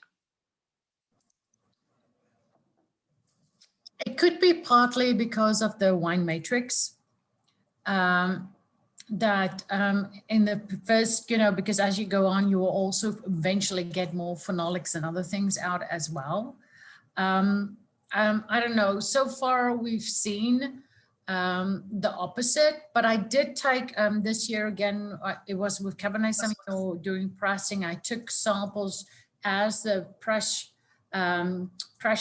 went up, and I haven't analyzed those samples yet, just to confirm, because it's true, a lot of things that we're making suggestions on are based on 1 or 2 studies, and every wine matrix is really, and grape matrix is really unique. So anything is really possible, but also, what you perceive and what the chemical analytics show doesn't always correlate all that well either, because chemical analytics do not take the matrix and everything else that influence your senses into account. All right. Thank you, Anita. Well, let's see. There's one from Megan. I love the diagram of the root zone with 110R. Do you have others like 1103P and 03916? Oh, thanks so much. Yeah, that is, I don't have one of those offhand. Was that showing the root area? Is that the slide you're referring to between the rhiparia and the 110R, like after the, okay, that's the one. Yeah, so that's actually some work that Andy Walker has done with Kevin Fort. And I believe in that study, they looked at 101.14, I think 420A, 1103P and 110R. So I could definitely send you that paper if you send me your email address. I'd be happy to pass that on. All right, thank you. Megan, you have one more. Did the list of rootstocks and their drought resistance that you showed at the beginning of your talk change after your research so far? Yeah, it's a great point. So I think to me, what the difference between seeing the results from the pot experiment and the rankings that we had from the field from prior work really brought home was the importance of thinking about what kind of rooting environment we are trying to work with. Where in the pot experiment, we actually got we were seeing that the traits that we measured in the dry conditions are the things that predicted best how that rootstock was performing under drought. And we actually saw that some of the more drought sensitive rootstocks were actually the ones that had this greater capacity to adjust. So what we would count as the most drought tolerant from just those results, I think would be very different from what we would say from field trials. But I think it raises the question of when are our greenhouse screenings like actually capturing what happens in the field? Like, are there conditions where rooting depth is very restrained, or where you can count on the fact that water stress is very strong throughout the entire rooting profile? That's where these categorizations that we got in the greenhouse might be very important.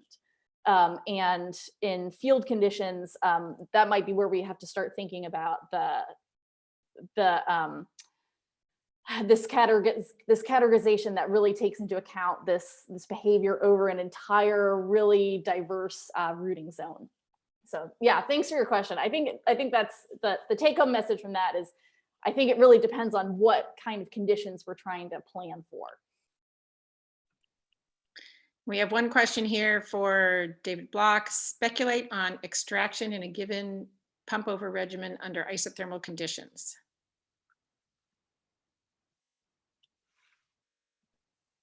So I'm not sure exactly what you're asking, but let me answer what I think you're asking. So actually, because of the way our TJ fermenters, our small fermenters, 30-gallon working volume fermenters are designed, we can actually run essentially an isothermal fermenter, meaning the cap and the liquid below are the same temperature. We can actually maintain them that way.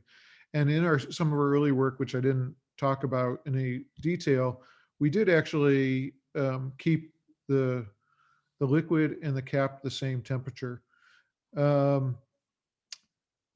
We also maintain the cap temperature about 5 degrees Celsius warmer than the liquid below, which is more like what you'd see in a real fermentation in a winery.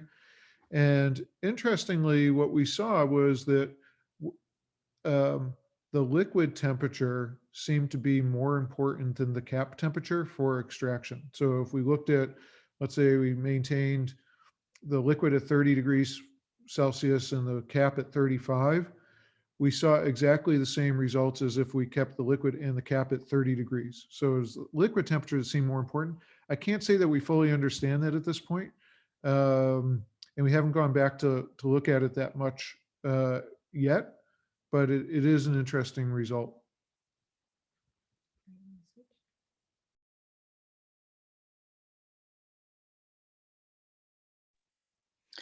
All right, Megan, there's a, a long question here. I don't know if you discussed salinity with the drier environments combined with lower winter rains. What do you see? Would this change the way you irrigate? Long shots versus more frequent short shots of water with lack of leaching? And hope this all makes sense as a question. Yeah, that's a great question. So I think there would be a really strong interaction between how often you want to irrigate and whether your rootstock has this strategy. We were finding some evidence for about dumping off these roots that are in the drier soil zone, where I think if you had a rootstock where your goal was to really maximize your rooting growth into wetter soil areas, or if you had a soil type and a soil depth where you could count on there consistently being areas of of wet soil, even though you've reduced irrigation or you're experiencing drought conditions above ground, then I think that's a case where you would want to go with kind of this like longer periods between irrigation to kind of encourage the plant to dump off maybe these less productive roots and redirect these resources into these wetter soil zones. But I think if you're going to be in a soil environment where you can't count on those resources, like maybe you have sandier soil, you have a more consistent water stress along the entire root profile, maybe you have shallower soil, maybe that's a case where you'd really want to keep these upper, more water stressed roots alive, where you'd want a rootstock that actually does these adjustments and protects these roots. And maybe you'd want to do an irrigation strategy that is maybe a little bit more frequent, kind of helping those roots stay alive in that dry zone. Great. Thank you very much. Well, I think that might have been the last question. So with that, again, I'd like to thank all of our speakers and thank all of you for coming, and have a wonderful day.